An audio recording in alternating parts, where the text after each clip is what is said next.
Welcome back to Second and Short. It is Friday, October 6th, 2023.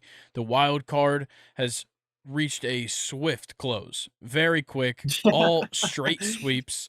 The divisional Yeah. series starts up on Saturday. We've got quite a good weekend ahead of us in the NFL and plenty of soccer to talk about.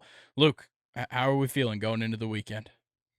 I'm feeling great. We got a lot of interesting stuff to talk about, which I feel like we say that every episode, but um, yeah, I just can't wait to get into these dud wild card games.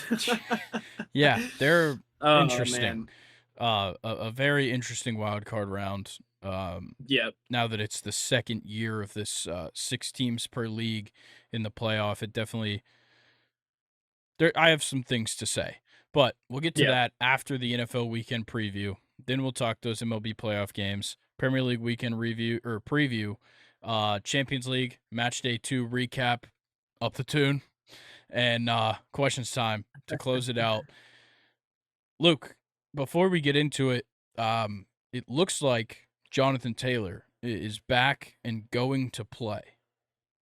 Yeah. Very, very excited.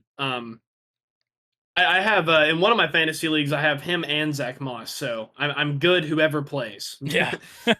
So yeah. Yeah, I think it's interesting because, like, some people are trying to say that he still wants to get traded, and he said, like, right now I'm just committed to, playing and helping my teammates, which makes it sound like he's just going to play the rest of the season, negotiate later. Yeah, Um, I like that route. I feel like the Colts are a new look this season, yeah. and it's something that I don't think anybody really could have expected. And especially being Jonathan Taylor. So who knows? Maybe, watching Anthony Richardson kind of ball out and figure things out a little bit quicker than what people thought, it may kind of have his eyes back set in Indianapolis. Maybe. Yeah. I think for me, like with Jonathan Taylor, it's a matter of, is he ready to be back? Like, has he been working while he's been gone? Like, what has he really been doing to kind of stay in shape? Because I think we've seen it a few times where guys miss some time, they come back, and it just doesn't seem like they were really doing anything that whole time. I think that definitely can throw some guys off, and it has in the past. So hopefully that's not the case. And I don't even know if he'll be a part of this offense this coming week. But nonetheless, he's back, and we got some good games to talk about. We'll start here. Yes. Texans, Falcons. Falcons, a 2-point favorite, mainly just home field advantage right there. Over under 41.5. And I'm going to be honest, I know I'm going to sound biased, but on paper, this matchup looks good for the Falcons. No, it doesn't. Yes, it does. The Falcons have a great secondary and a good pass rush. I don't want to talk about the Texans. Have at it. I'll gladly talk about it. Uh, no, I will too. And they look great even against the Steelers defense. Yeah. That's they've had sacks and they've been able to force turnovers. I don't think the Steelers had a sack or a turnover in this game. Um, Damian Pierce finally had an electric game, but I am gonna put a Mike Tirico asterisk on this game only because the Steelers are so bad against the run. You saw Josh Jacobs have his first good game against the Steelers. You saw Dame have his first good game against the Steelers. So maybe it's a little bit inflated there with how bad our rush defense is, but despite that, they still looked absolutely phenomenal. Yeah. Yeah, that my thing with this is like what makes it look good for the Falcons is that the Texans defense has not defended the run very well. Their opponents have rushed for 116 and a half yards per game, and they're rushing 4.4 yards per attempt. That doesn't bode well when you're facing a backfield that is pretty efficient. Obviously, two strong runners in Bijan and Tyler Algier. If they play just honestly as good at running back as they did in past weeks, outside of that Lions game, they've got a real shot at winning this game. Yeah, and I mean that's a good point. Najee Harris has been super slow to start the season, and even he had a good game against Houston. 14 carries, 71 yards is pretty damn good. 71 yards and only 14 carries. And to your point, you are right. Bijan Bijan's ridiculous. I mean, last game he only had 14 carries, but he still got triple digits. Um, and the Falcons still, defensively showed off their good run defense. So it's not a game that bodes well for Damon Pierce, that's for sure. And it's also not a game that bodes well for the Texans' rush defense. Yeah, definitely not. But to me, like, if the Falcons want to win, they got to reduce Desmond Ritter's role a little bit to either Yeah. doing as little as possible or making him the backup quarterback. That's the only way that we win games now, that we win games down the road. It is don't let him do anything. Honestly, that's what I've resorted to. I think you said it best, not the last podcast, but the podcast before. You and Colin talked about it. Desmond Ridder is very much playing like a quarterback who has everything to lose, which he does. Yeah. He truly does. Taylor Heinicke, though, does not. And he's never played like he's had anything to lose in really any situation he's ever been in, which I think is why, despite his talent, he's always able to find ways to have his offense compete in games. Yeah. And maybe that's exactly what the Falcons need. I think it is. Someone who doesn't have anything to lose is going to be able to throw the ball down the field more and not be, too scared to check the ball down to Bijan. So I like what you said. I think Taylor Heinicke definitely needs this job. I think so. But for Texas, if they want to win, I think on defense, you've got to cut off the run as much as possible and pressure Desmond Ridder at every chance you get. I think the Falcons are going to they're going to try and get the ball out of Ritter's hands quickly as possible because I laid out the stats on Wednesday's episode, but he's been statistically one of the worst quarterbacks in the league when it comes to essentially doing everything a quarterback's supposed to do, which isn't surprising at all. Yeah. But, like, the guy, every time he drops back, there's just a chance he's going to fuck it up every single time. And I think, obviously, that bodes well for Texas or Houston, but I don't know. I think on offense, it's just a matter of let CJ do his thing. He's been doing it all right this season. So for sure, if you just keep letting him do it, then you're going to do pretty well. It's going to be up to the defense. Yeah, and, to kind of add to that, maybe if you're the Texans, I think your key to beating the Falcons would be taking the lead early because then that would limit what the Falcons can do in their run game. The ball's going to be more in Ritter's hands if they're losing, and especially if it's, getting time to okay, we need to win the game. And for the Falcons, I would give them the same thing. If you have an early lead, you can run the ball a lot more. So I think for the key to this game is going to be who can score more points the fastest. And I know that kind of sounds stupid, but I feel like any of these teams, if they go up with a maybe 14-0 lead, I could definitely see that team winning this game. I agree. I think that timing is going to be huge in this game because look, the Texans don't really run the ball all that much. CJ's been throwing the ball a lot, and that a lot of the time, especially if you're not completing all these passes, you're leaving a lot of time on the clock. So if they either can't stop the run or can't get points up on the board early, then the Falcons are going to have entire control of the clock for the rest of the game. Yeah, and they're just so good at that with their options in the run game. But I think another key for the Falcons that I want to add is, CJ Stroud is still yet to throw a pick. And I think I'm going to have to go get my phone later in this podcast, but I think I had a stat where he's like one of the fastest quarterbacks to have thrown that many completions without a pick. And, he's in a list with a lot of other really, really good quarterbacks. So the Texans definitely have their guy in CJ Stroud, but I think if the Falcons can force an interception in this game, it might make things interesting because we don't have anything to go off of if how CJ Stroud can play if he's having a bad game. Yeah. What does CJ Stroud look like throwing 2 picks in one game? Will he completely collapse? Will he still be able to run the offense? There's a lot of variables there. So I think if the Falcons get a turnover, even just one interception, it could make this game very interesting. Yeah, I think so. What are we thinking score prediction-wise? I don't see this being a high-scoring affair. I'm going to go 21-14 Texans. Okay, I'm gonna go 24-20 Falcons. I have to. Nice. All right, let's get into the next one. Eagles favored by 4.5 versus the Rams in LA. Over under 50.5. They like the points in this one. Yes. Yeah. I think to start it off is the Eagles have finally been able to figure out AJ Brown for these past couple weeks, man. And he's been lighting them up. I mean, last week against the Commanders, 9 receptions. I think it was 175 yards. I can't read my own handwriting. Yeah, 175 yards with 2 touchdowns. And Devonta Smith, 7 receptions, 78 yards. That's kind of your perfect passing offense if you're Philly. Is you want AJ Brown to do what he does and Devonta Smith to kind of be the sidekick. Yeah. Not diminishing Devonta Smith at all. Devonta Smith is a wide receiver one. It's just he happens to play on the same team as AJ Brown. They, even despite Swift being held to 56 yards, he still got, in the end zone. He still had 4 catches for 23 yards.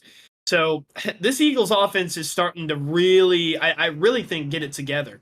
Yeah. Compared to like the first 2 weeks. Yeah, I think this matchup in general is just better than it looks. Like, it looks like a better Yes. matchup than Eagles favored by almost a touchdown. Like, the Rams last week pulled out an overtime win over, albeit a below average but kind of sneaky Colts team. Yep.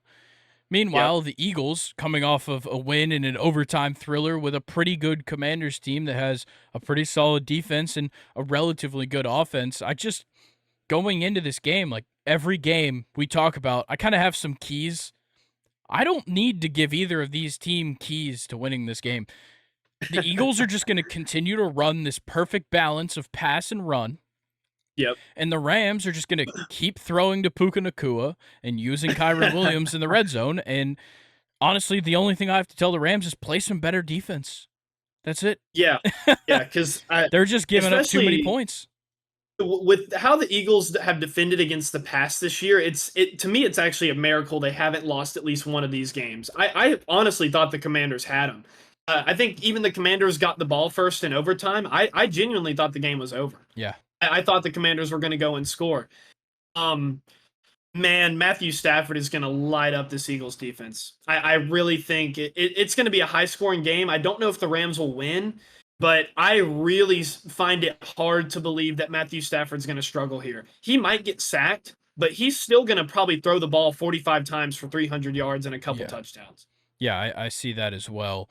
I got a feeling like Higbee's kind of heating up now too, and like Tutu Atwell has just continued to have great games, and of course Puka Nacua kind of goes, without saying. But yeah, I think score prediction wise for this game, it's hard to count out the Eagles. Like, they haven't lost a game, but Yeah.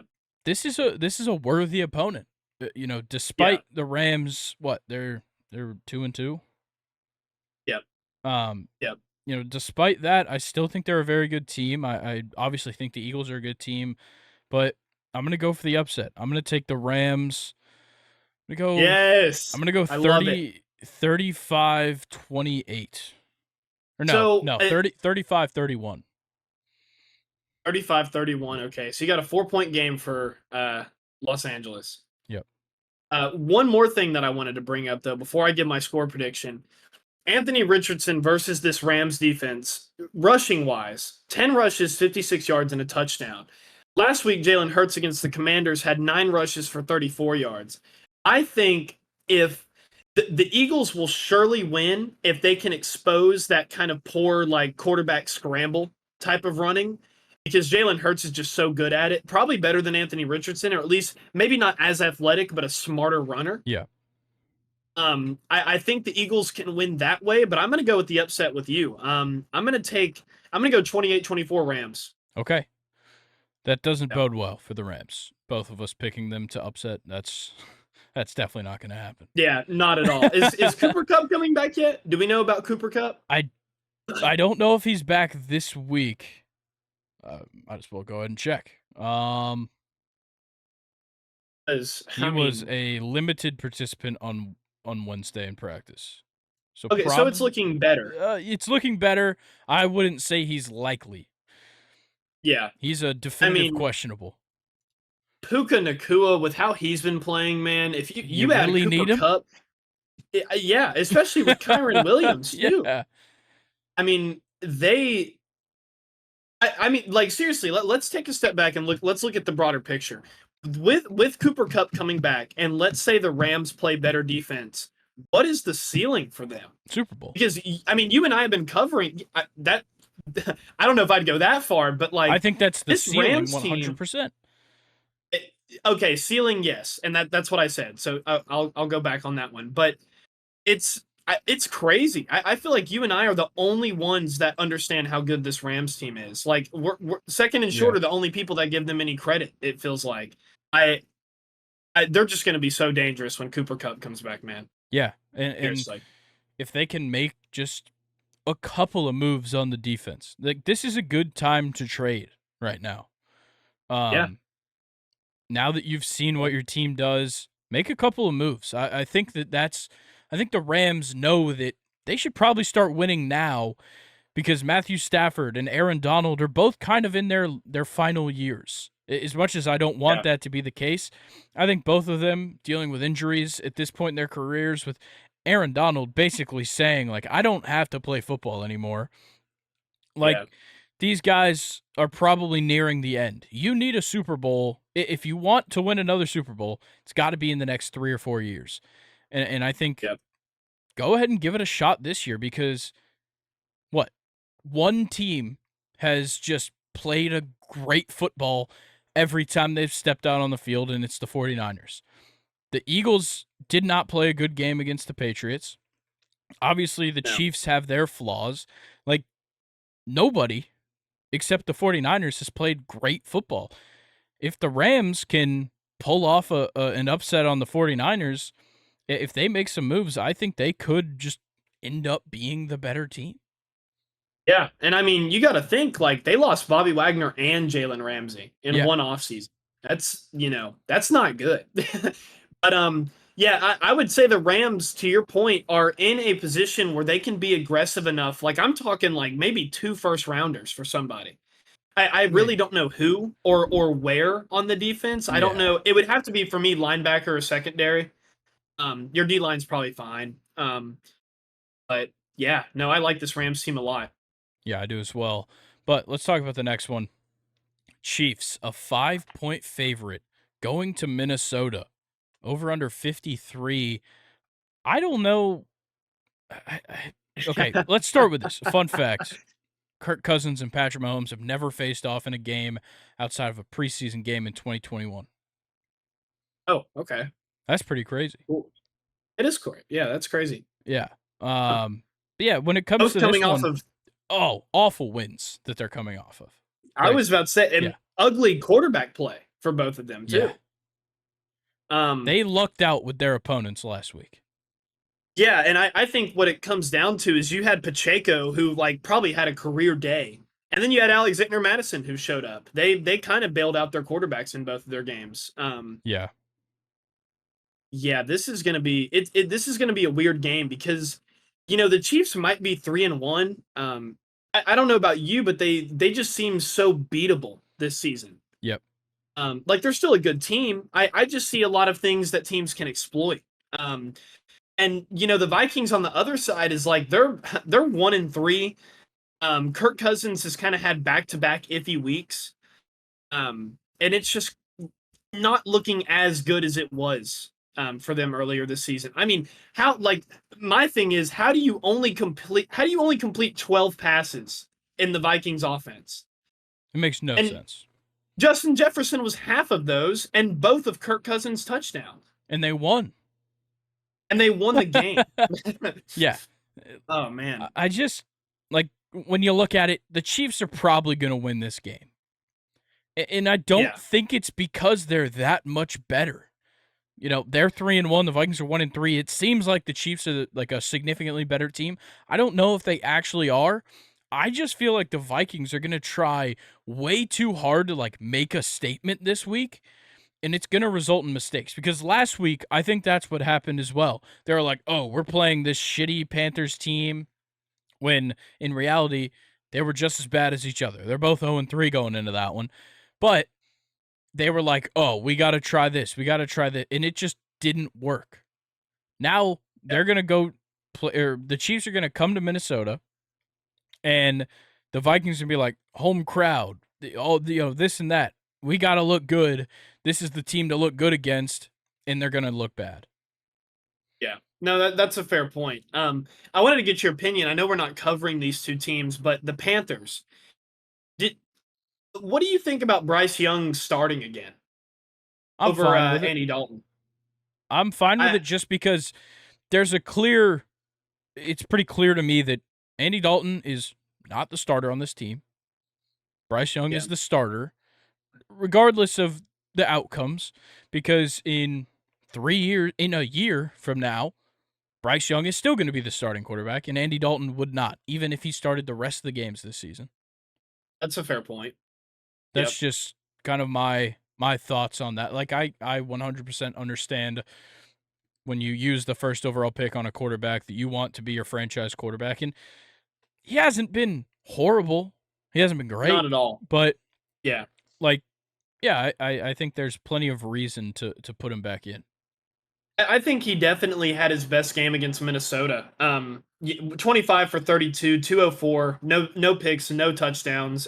Was sacked 5 times. And I'm just kind of like looking at, these stats in the Vikings game and comparing them to other stats. I think Adam Thielen is kind of the dark horse Yeah, like variable in this passing he's offense. he's making a little bit of a comeback. I think the Panthers offense, because when you look at this Panthers team, it's similar to a couple of the other rookie quarterbacks teams where it's like entirely new coaching staff, entirely new scheme, a bunch of different players, a bunch of guys left, a bunch of guys come in. It's going to be different. The Texans look drastically different from what they looked like last year. The Panthers are the same way, and I think it just took a little extra time for the Panthers to come into this one. Yeah, and I really would still waiting to see Jonathan Mingo. Still waiting to see Jonathan Mingo Yeah. in this team. And I don't know, it kind of makes you wonder, like, why are guys like Adam Thielen and DJ Chark and this Terrence Marshall Jr. guy is kind of a dog on their team too. Yeah. Why are these guys able to do so well and not Jonathan Mingo? Because I know you brought it up that you didn't really think Jonathan Mingo was going to have that high of a ceiling because they had no protection for Bryce Young, which is completely fair. So, I kind of want to flip the question on you again now, going into week 5. Do you think it's still because of protection why Jonathan Mingo isn't getting the ball? Or do you think it's more of a Jonathan Mingo problem seeing all these other Carolina receivers do pretty well? I think it's like a reliability thing. You can rely on Adam Thielen to catch a football because he's done it Yeah. every Sunday for 6, 7 years. You can Yeah. rely on DJ Chark to do the same. He's been in the league a few years now. That's Yeah. cool. I think Terrence Marshall Jr. is just a matter of he's on the field. So they're going to throw to him. Yeah. If they're not going to put Jonathan Mingo on the field, that's fine. If he doesn't look good in practice, don't put him on the field. Like, I don't have a problem with him not playing Yeah. unless he deserves the opportunities. And I'm going to trust this coaching staff to say that he probably doesn't. He doesn't deserve it over Adam Thielen. He doesn't deserve it over DJ Chark, and Terrence Marshall Jr. is just kind of the question mark there. Yeah. That's definitely fair. All right. Are you ready to get into the next one, though? Score prediction. Oh, yes. Score prediction, Chiefs, Vikings. The over-under is 53, which is crazy. Like, come on. Yeah. I don't know about that. I think it's like 28-23 Chiefs. I don't know. I could see the Vikings having another off week. I'm going to go like 31-17 Chiefs. Okay. Yeah. Yeah. Honestly, you could have said any score, and I would have been like, yeah. Yeah. As long as the Vikings don't score more than like 28, I'll believe your score prediction. Yeah. Fair. All right. Our final Oh, one boy. before we just kind of walk through the whole slate. Cowboys versus 49ers. 49ers a 4-point favorite at home. over under 45. And all I have to say is that don't think that the 49ers defense is not going to look insane this week. Yeah. The Cowboys are going in with that revenge mentality though from the was it the divisional game where they got knocked out? Yeah. And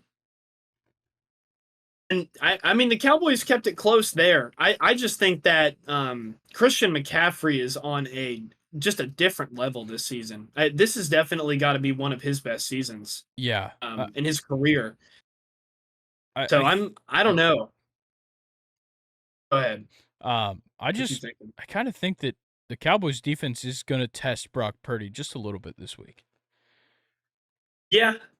He seems to kind of just come out of games very clean. Yeah.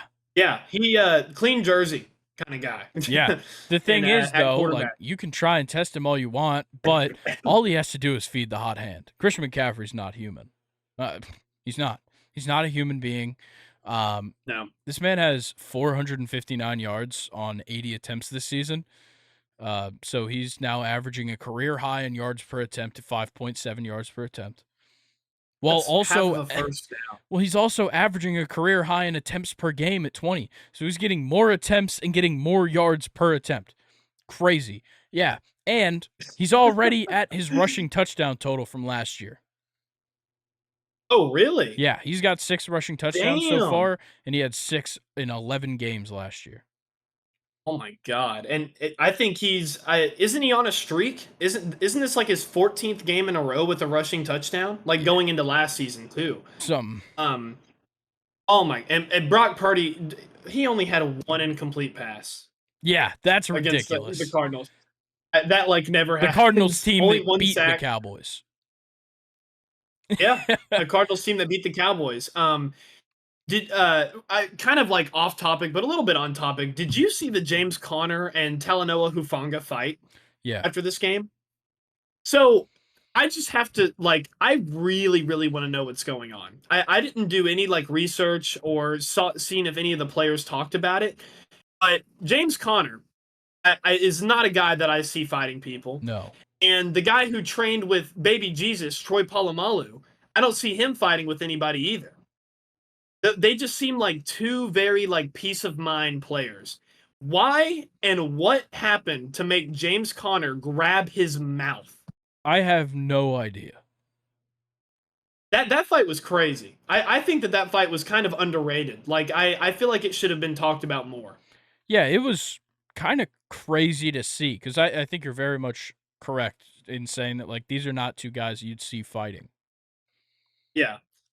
But anyway, the Cowboys could have a lot of trouble, but see it's funny because the Cowboys have the pieces to make anybody they play against a good game.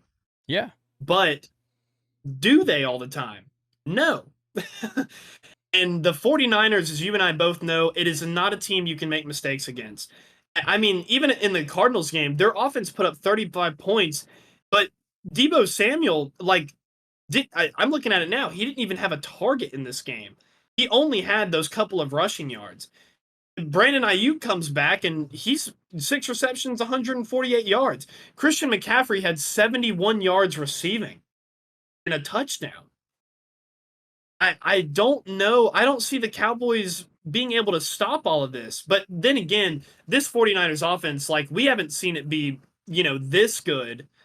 Kind of with all their cylinders firing and looking good. It probably in a minute, not this season, definitely. But yeah, the Cowboys are going to have some trouble. Yeah, and last week, the Cowboys put up 38 points against the Patriots, but they only scored 2 offensive touchdowns. They kicked 3 field goals and scored 2 defensive touchdowns. I don't trust this offense to be successful against a defense like this. Yeah. Now, this Cowboys game, they deserved to win. Yeah, they played well, but the score was definitely inflated by a very poor Mac Jones performance. Yeah, and the thing is if you're just getting into field goal range against the Patriots, you're going to be punting against the 49ers. Yeah. Yeah. So, go ahead and take 9 points off the board, and then you're not going to get defensive touchdowns. No. So, Mm-mm. or probably offensive. So it's a shutout. The 49ers are going to shut them out. I don't know about shutting him out. No, no. But oh man, it could be bad though. I'm gonna go 31-21 49ers. All right, I'm going to go 28-9 49ers. Damn. No Okay. touchdowns for the Cowboys. All right, Luke's got his phone. We're good to go. Let's We're good to talk. go. Actually, let's talk score prediction. Or wait, no, we just did score predictions. I'm out of my mind. Yeah. Let's talk the rest of the slate. So Thursday night is tonight while we're recording, so we have no idea what happened. I'm gonna say you're listening to this in the morning. Congratulations to the Washington Commanders on your 28-12 victory over the 28 Chicago to Bears. 12. I don't Commanders know. The defense is Bears look good, kind of man. good. That defense is They so are good. They're fantastic. But how about the Bears last week? They look I good. mean, are we going to refuse to talk about it? Yeah, how they Because we blew have. that 21 point lead. I know.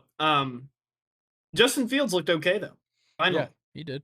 that was probably one of his better games, like of his career. Yeah, Honestly, just happens to be against a team that gave up 70 in the week prior. yeah. But it's not going to happen this week because I mean, even with Justin Fields playing well, they still couldn't win. I'm going to go. The Commanders are a 30-point team. I'm going to go 34-10. Okay. All right. Well, let's talk about Sunday's games then. Back to London. Well, for the Jaguars, still in London. The Bills are the home team, technically, at Tottenham Hotspur Stadium. They're favored by 5.5 points. They're going to wipe the floor with this Jaguars team. Really? Yes. Oh man, I don't know. I think the Jaguars could hang in this game. I don't really know, do. man.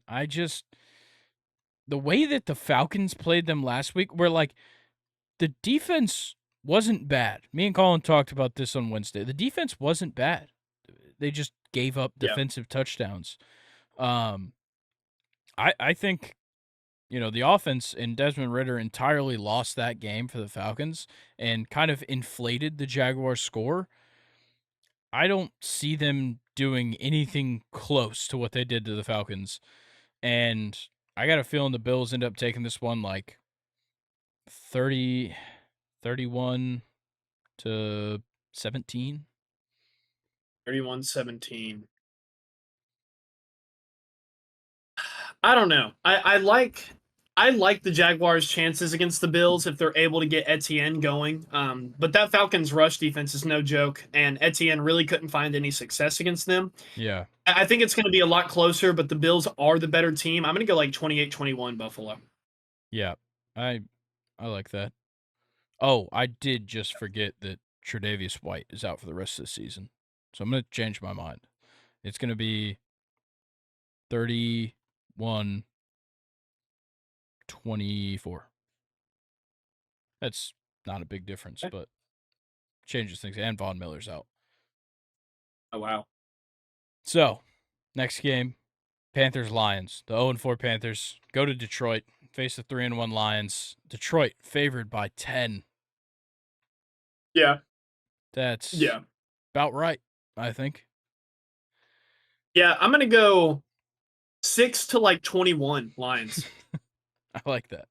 Yeah, the way the Lions have been getting to the quarterback, I don't like the Panthers' chances. Not at all. I'm gonna go Lions 28, Panthers 7. I'll give them a touchdown. Okay. Yeah. I'm giving them 2 field goals or a missed PAT. That's fair. I think Aiden Hutchinson has 3 sacks in this game. Wow. He's been kind of quiet this year. Hey, I'm waiting for him to come alive. He's heating up. Yeah, he's heating up. I think his first sack was it last week or the week before? It was before against his first Atlanta. sack of the season. Yeah, he I love Aiden Hutchinson, man. I do too. He's one of my favorites. Yeah. He is fun to watch. But next game, Titans, Colts. Tennessee favored by 2.5 on the road against their division rival. I don't like that. I think on the road, division rival, 2-2. Neither team has been super impressive. So I don't know. I think that's a weird road favorite for the Titans, but I guess you could give it up to Derrick Henry's very good performance last week. Yeah, and the lack of performance from Burrow still. Yeah. Dang, only 3 points against the Titans, man. I like the Titans coming off of a win against the Bengals. Even though the Bengals are playing bad, I still feel like it's a big deal to beat them. They Yes. have a lot of talent on that football team. I'm going to take the Titans. I feel like they're kind of the hotter team right now. Okay. For once, I'm going to take the Titans. They're easily the most boring and worst 2-2 team in the league, Yeah. but I'm going to take the Titans. All right, I'm going to take a provisional. If Jonathan Taylor's playing, give me the Colts 20. Give me the Colts 21-17. If he's not playing, give me the Titans 24-14. Okay, I'm going to go even with the Jonathan Taylor, I'm going to go like 23-20 Titans, close game. Okay. Next game, Yeah. Giants Dolphins. Dolphins favored by 12 in Miami. Oh man. It's not going to go well. It's not. I feel like out of all of my second and short predictions for this season, I feel like I was the most wrong about the Giants. Yeah, I'm right there with you. I thought Daniel Jones was going to have a great year. Yeah, they man, that clip from last week where Dable's just like, what are you doing? And Daniel Jones is just walking straight past him. It is not a good look It's all falling in New apart. York over there. It really is. And no Jalen Hyatt. And the reason I'm hanging on to him in our fantasy league is I'm betting on the fact that maybe, just maybe, they try to get him more involved because nothing else is working. Yeah. They really can't even seem to get Darren Waller going that well, which is very much not good. Yeah, I don't know about these Giants, man. Yeah. And Miami's just going to mop the floor with them. This is the best Miami team we've seen in probably both of our lifetimes. Yeah, combined. Yeah. Combined. Yeah, look, the Giant, with Saquon questionable and Wan'Dale Robinson's questionable, they don't have a chance. I think the Dolphins probably win 30. Yeah, I'll give them 38. Actually, I'm they've been scoring too many points. They've been scoring too many points. I think they're going to fall flat a little bit. So 31. That's falling flat for the Dolphins. I'm going to go 31-10. I'm going to go 41-14. Dolphins. All right. Next game, Saints, Patriots. Patriots, a 1-point favorite at home. Interesting means unwatchable is what you're trying to say. Yeah. Yeah. Well, I don't know. Alvin Kamara makes the Saints a little bit more fun. 13 receptions last week. Yeah, for nothing. That was pretty cool. Yeah. For them to for nothing. 3 field goals. Yeah, I'm gonna go Saints here. It's gonna be a close game. I'm gonna go probably 20-14 Saints. Okay. Yeah, I think I'm gonna go the same way. I'm gonna go lower. Does Bailey Zappi start? No. I think. Oh, wait, is he? He did get playing time last week. Yeah.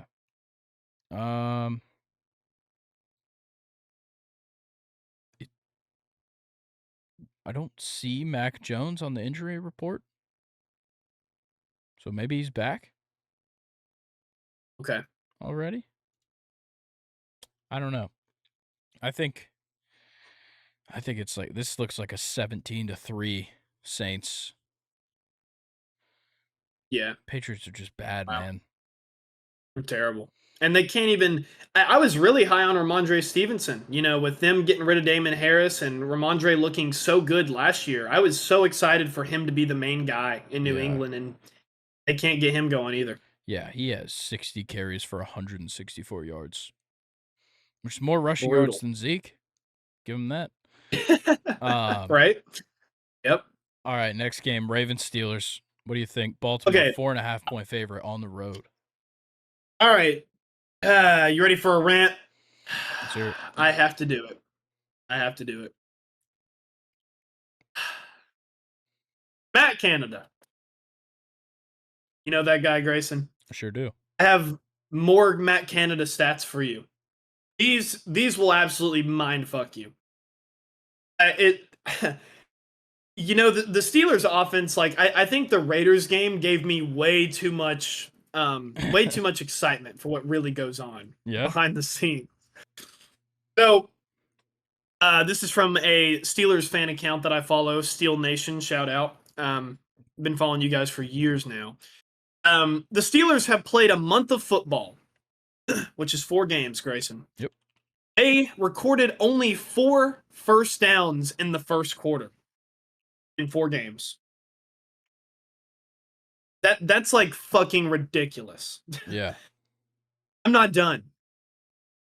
The Steelers have now gone 39 straight games under offensive coordinator Matt Canada without gaining 400 plus yards.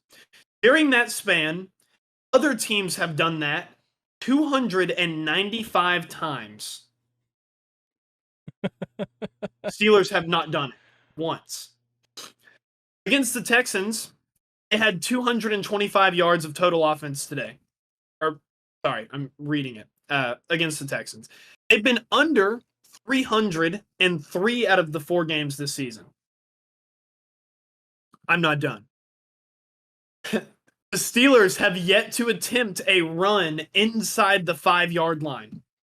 They are the only team.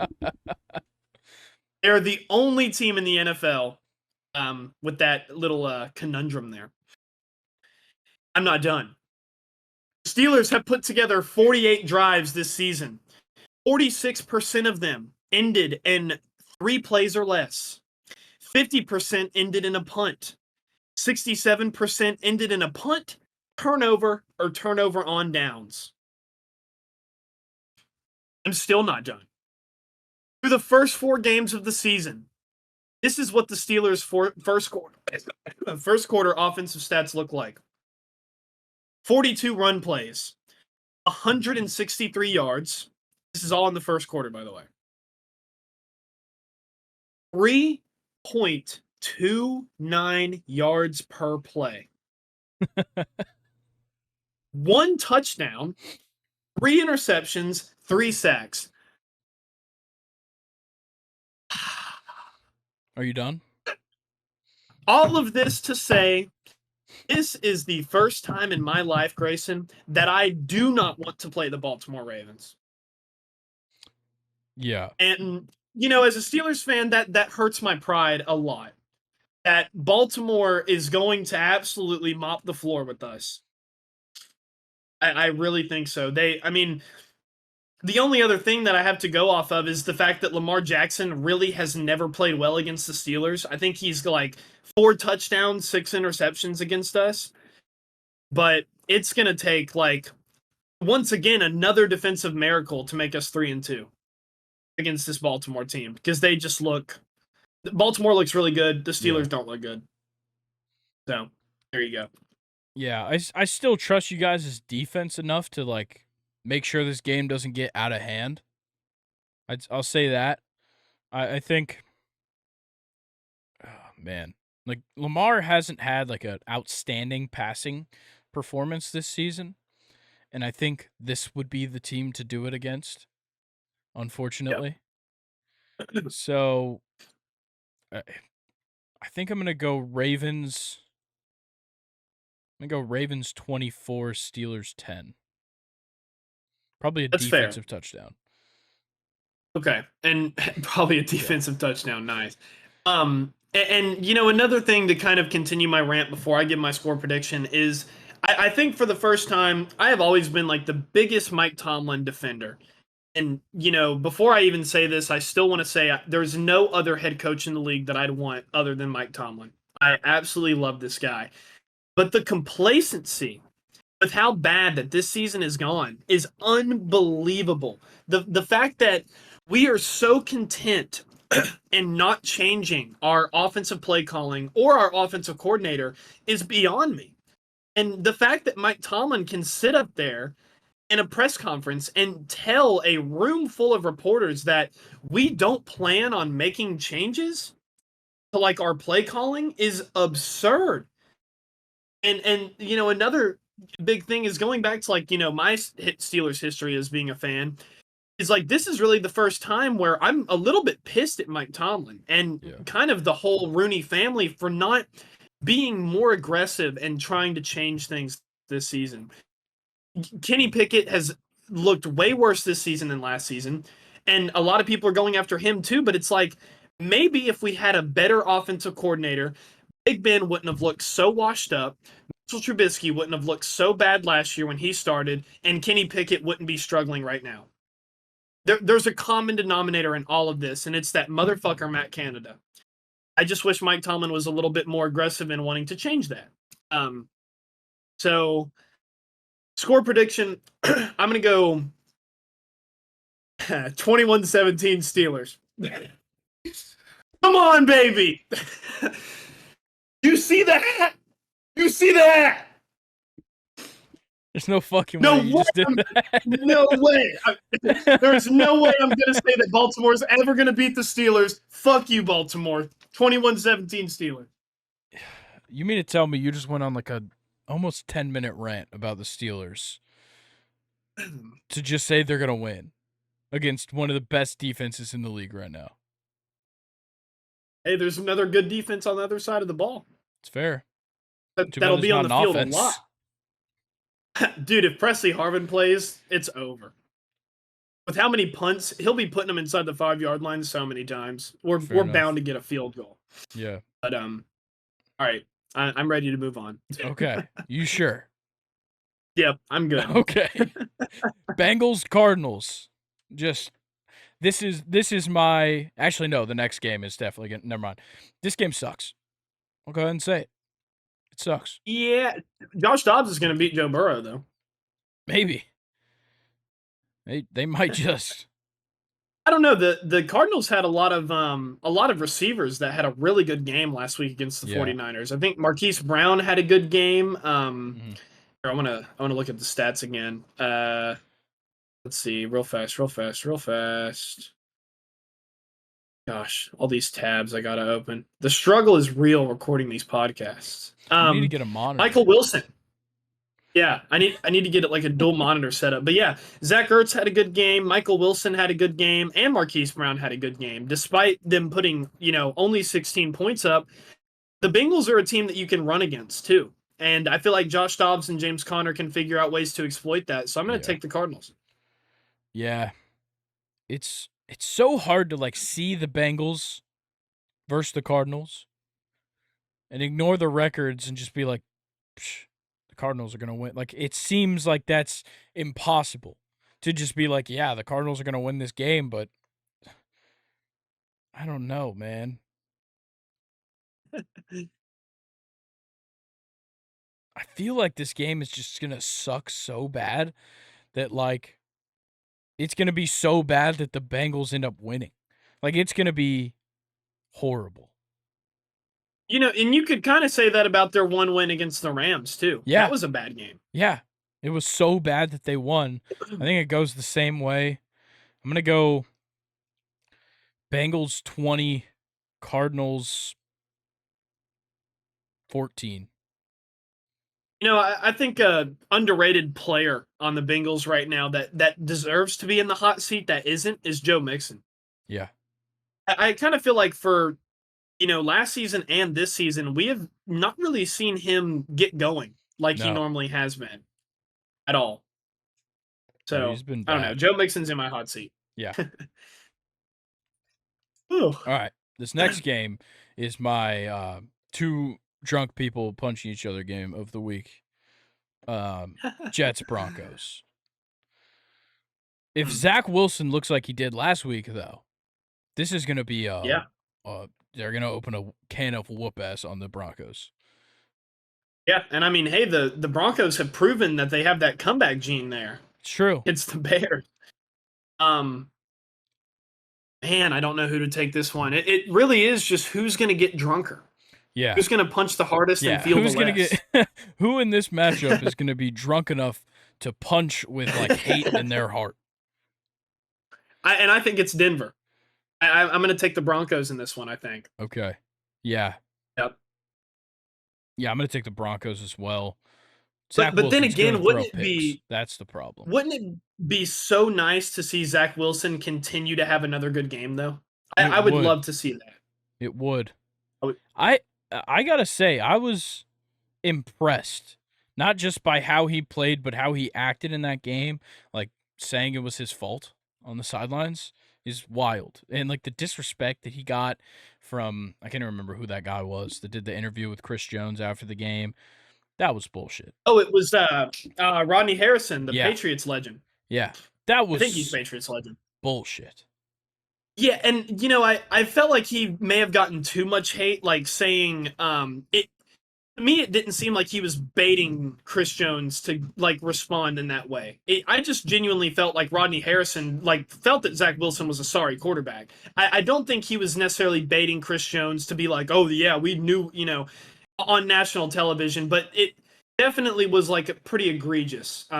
Zach Wilson definitely last season deserved the hate and he deserved to be clowned on, which you and I did plenty of on this podcast, but not this Zach Wilson, man. No. You can tell that he's genuinely turned it around. I mean, who goes from being a first round rookie then to being replaced and still kind of has like a better attitude than ever. Yeah. And I give him all the praise in the world for that. And what Rodney Harrison was saying was definitely a little bit too much. But was he trying to bait Chris Jones? I don't think so. Okay. Yeah. I think when it comes to Zach, as long as he doesn't wear that fucking headband, he'll look good. That's how it works. First 3 games he wore a headband, looked bad. Yeah. This last game didn't wear it. Maybe he was trying to impress Taylor Swift or something, but I think He's no known to do headband. that. Yeah, no headband. Zach Wilson almost wins football games.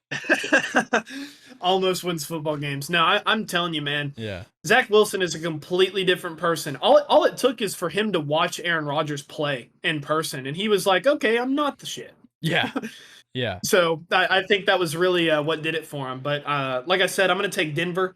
I think it'll be I'm going to go 21-14. Okay, yeah. I think I'm gonna. Fuck, I'm taking the Jets. I've changed my mind. I'm gonna take the Jets. All right. 28-21. I have a Jets question for you. Okay. So against the Chiefs, you had Breece Hall, 6 carries, 56 yards. Dalvin Cook, 5 carries, 16 yards.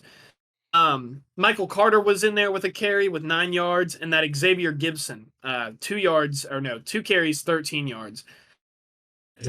My question to you is, what the fuck are the Jets doing with their run game?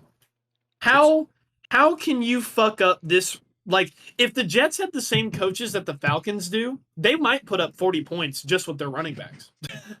Maybe. I don't understand how you fuck up this running back room. And the Jets have done it literally every single game this season. Yeah, I think I can try to explain it, which is you have an extremely quarterback-centric offensive coordinator calling the plays. Every time Nathaniel Hackett's run an offense, he has had Aaron Rodgers, and then Russell Wilson. Yeah, he was the play caller with Russell Wilson. Yeah. He's always had a quarterback that he can rely on and that the game can flow through. I don't think he's going to just change that with Zach because he works with him every week. He knows what Zach is good at. He's going to keep trying to run the offense through him. Yeah. So I don't think it's like a weakness of Zach or of Nathaniel Hackett to run an offense through your quarterback. Everybody else does it. It's just in this scenario when you have such talent at running back and you have a quarterback that needs a little stress taken off of him, I feel like you should run the ball more.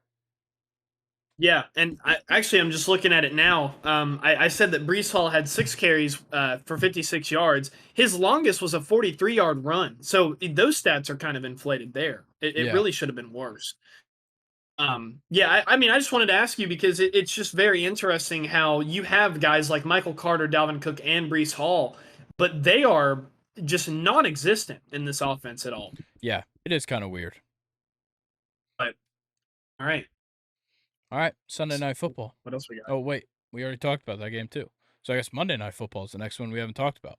Packers, Raiders at Yeah, Allegiant I like this game a Stadium. lot. Yeah. Man, Allegiant Stadium, if not, it's my favorite stadium outside of Acrisure Stadium in the NFL. I think Allegiant Stadium is so badass. Yeah. And they call it the Death Star, too. And I'm a Star Wars nerd. And if you look at the stadium, it's like, yeah, it kind of actually looks intimidating. What NFL team or what stadium has a black stadium? That is interesting. It's very cool. And I think it's a very cool place to play. But they're going to lose. They're going to lose to Green Bay. Yeah. Jordan Love's going to get right this game. Last week was tough, for sure. He didn't look that good. He looked human, but I think he gets right against this team. This Raiders defense just hasn't been as good as it probably should be. Max Crosby hasn't been Max Crosby is Max Crosby. He's going to do his thing. I'm sure he'll get a sack in this game. But he hasn't looked as effective as he needs to be, considering Chandler Jones is in prison, in jail, I think, on drugs. Mental jail. Mental jail. Cool. That's what I'm saying. he What gets was the That one shit was video? scary, bro, where he said that Josh He was McDaniel talking. killed Aaron Hernandez? Oh my god! No. Did he say that? Oh my god! No, I just remember the video. Maybe it was the same video, but he was like talking about Aaron Hernandez and how like Aaron Hernandez didn't commit suicide and just burst into tears. Yeah, that was subsequently It's said kind of that scary. Josh McDaniel killed him. Yeah, that's the end of that discussion. Hopefully he just gets the help he needs. Seriously. But yeah, with this game, it's like, okay, the Raiders defense hasn't been as good as it should be. The Packers offense last week wasn't as good as it should be. Who do I trust to make the changes? The Packers. Same. I'm in your boat. I'm going to go Green Bay 24, Raiders 17. I like that a lot. I'm going to go Green Bay 27, Raiders 14. Okay. Awesome. All right. And 4 teams on a bye. First week of bye weeks. Browns, Chargers, Seahawks, Buccaneers. Check your fantasy lineups. Mine's definitely hurting. Yeah. Yeah. Who are you missing? I can't even think of who you well, I have to pick up a quarterback this week, and I don't want to drop Herbert or Deshaun Watson. Yeah. So I think, dude, I'm rocking with Sam Howell tonight. That's who is going to start against Mike for me. You picked him up already? Not yet. Well, then you can't start him. Really? Yeah, remember we're doing the free agent budget, and the waivers only go through at noon. You fucked up, brother. I could just start a different quarterback. I'm not worried about my team. Yeah. Let's see. Yeah, you'll have to pick one up off the wire. No, I got him. We're good. We're good. Oh, did Sam you? Howell is in my lineup. Okay. Good. And I didn't know when you made the pickup. All right. You guys can see the guy up there. You're good now. That That was a close one. That was a close one. But yeah, so don't be like me. Well, I mean, I ended up, doing the right thing, but to save yourself some stress, just, check your lineups, like Grayson said. Yeah. All right. Let's do it. Let's talk about the MLB playoffs. They've been absurd. So, hold on. I got to sneeze. Oh, bless you. Thank you. Back to what I was saying. Before we really get into it, I'd like to talk about kind of year 2 of the 12-team playoff and the 4-team wildcard round, or the 4 matchup wildcard round. The best of 3 wildcard does not work. I'll just say it. In these 2 seasons that we've been doing this, 1 series of the 8 wildcard series has actually gone to game 3. 1. Every other game has been a sweep. Every other series has been a sweep. Padres Mets last year, the only one to go the full 3 games. And for the Brewers, they kind of got fucked over by the format this year, I'll say. just kind of in general. It's not like, yeah, other people got fucked over, but the Brewers really did, because the last time they made the playoffs was 2021. Though they were unlucky to face the Braves, they won their division. They got a bye past the wild card round, and they got their shot at a real 5-game series. This year, they win their division, and they have to play a best of 3 against a team that wouldn't have even made the playoffs before this setup. And I'm not mad that it went this way, because the Brewers just should have seized their opportunity and won the games. It just seems very unrewarding for a team that wins their division to not even get a shot at like a real series. A best of 3 is not a real series. You don't even get to go, like, you don't travel once. It's 3 home Yeah. games for the best team or the higher seed.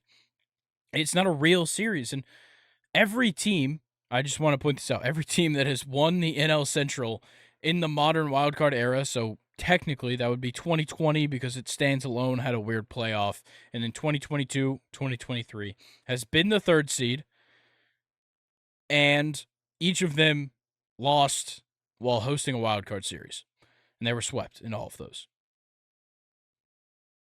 Wow. Yeah, crazy.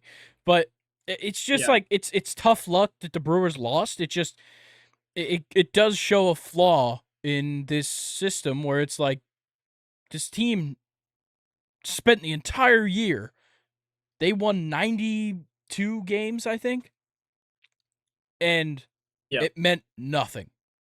The Mariners owner, I believe, was the one who talked about it. It might have been their GM that talked about it. Said, if you took 95 games, like if you win 95 games, it means nothing now. Because you didn't win 100 like the other 2 division winners, and now you're stuck playing possibly 3 more games than they'll have to play. Yeah. Rather than the 1-game wild card play-in where the 2 and the 3 seed are locked in to play each other. The 1 seed plays whoever wins the wild card game. I think that makes way more sense. I'm not mad that we're putting more teams in the playoff, and I'm not mad about how this one went. I'm just saying, over these last 2 years, it just doesn't seem right. Yeah. That's definitely a good point. I don't know. The 1-game wild card was definitely kind of sucky when you watch Garrett Cole get slapped at Fenway Park. Yeah. That sucked. But yeah, it's just it just super bizarre. This wild card in particular, like everybody got swept. Yeah. And it just I don't know, like it definitely there's still some cool stories that, obviously you and I are going to go into. It's not like it ruins the postseason, right? But it definitely, for me kind of puts a little bit of an L for the MLB postseason this year. Because there were a lot of teams, like really the only cool team was Minnesota. And what they were able to do, and snapping their 18-game postseason skid, and winning their first series since like the early 2000s. I think it was like 2004. 2. That was really the only 2. Okay, even earlier. But that was really like the only, I guess, like cool thing to come out of the wild card for me personally. I don't know how you felt, but that's just kind of my 2 cents. I kind of agree. Yeah, it's definitely the best like headline. Everybody knew the Phillies were going to win. The Rays team is so injured going into this. It's like not even funny. And then, like the Brewers Diamondbacks one was like just a good series to watch. I'll give them that. But also they were missing their number 2. The Brewers were. Brandon Woodruff got hurt in the last 2 weeks of the season, I think. Yeah. So that sucks. Let me talk about attendance numbers, and then we'll talk about the games. So your best attendance of the wild card rounds for day 1 for game 1s, 45,662 at Citizens Bank Park for Marlins Phillies. Then 40,892,000 or 40,892 for D-backs Brewers. And then you got 38,450 for Blue Jays Twins and 19,704 at the Trop for Rangers Rays. The Rays drew in the lowest non-pandemic playoff crowd since 1919. Oh man, Yeah, how? couldn't tell you. Is it the stadium? Is it the stadium? Because the Rays are, I mean, they're a fun team. Nobody wants to go to the games. It doesn't matter. Like, the Rays won 99 games this year. Nobody goes to the games. The stadium fucking sucks. It's also one of the smallest stadiums, so I'll give them that. Like, 19,704, I think, is somewhere just under 80% capacity. That's not Really? good for a playoff game, though. Holy shit. If we're looking at percentages, Citizens Bank Park sold out. Yeah. I believe, what is it, American Family Park or whatever the fuck they call it now, for the Brewers. I think that one was close to sold out. Maybe it was sold out. And then Blue Jays Twins, I believe, was sold out as well. Yeah. But then you have the Rays making the playoffs. We're one of the best teams in baseball all year. 19,000. And people, I saw like Rays fans trying to defend them and being like, it was a Wednesday. People have to work. Dude. There was 45,000 people in Philadelphia. Oh, it was at night, but still. Blue Jays Twins was played at 3 p.m. on a Wednesday, and they had almost 40,000 people there. Yeah. In Minnesota, it's not like they're a winning sports city. Yeah. So I don't know why people can, like, you can't defend that. The combined attendance for both games was 39,902, which means they only got 1,200 more people to show up the next day on a Thursday. At least they're out of the playoffs now. I guess that, is what all the fans wanted. So let's obviously talk about it. Everybody got swept. Rangers beat the Rays. The Twins beat the Blue Jays. The Phillies beat the Marlins. And the D-backs beat the Brewers. Let's start on the AL side. Game 1, Rangers 4, Rays 0. Jordan Montgomery throwing a fucking gem. 7 innings pitched, 6 hits, no runs, no walks, 5 Ks. Yeah, I had a lot of former Yankees in the wild cards that all had good games. Sonny Gray had a good game too, which we'll talk about him. But man, Jordan Montgomery, Tyler Glasnow is really a good matchup for a wild card game. And Tyler Glasnow kind of got beat up a little bit, and Jordan Montgomery didn't. And I think the biggest takeaway from this game was the Rays had to play with 4 errors. Yeah. In this game. Yeah. That sums it up. You don't have a crowd. You're getting shit on. You're making errors. Just fuck right on off out of the playoffs. And I hate to say that. You got, like I just said, Tyler Glasnow's on this team. Josh Lowe, he's an interesting talent. I like watching him. Yeah. Randy Arozarena, he's like one of the more fun players in baseball, I would say. Yeah, and he was the only one that had a good series for this team. Exactly. I just want to point out how injured they actually are. Because Shane McClanahan went out in August. For the rest of the season, he got Tommy John.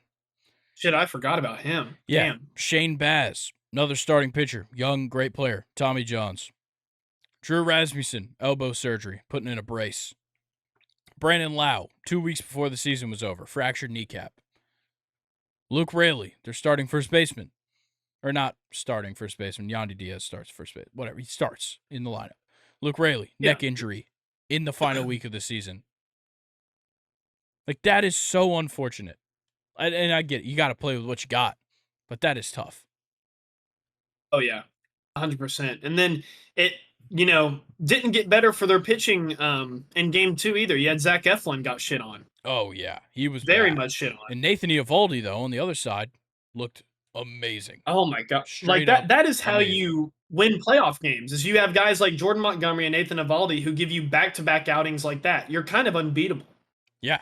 Eovaldi came out threw 6.2, 6 hits, 1 earned run, 8 strikeouts, no walks. Yeah. Beautiful.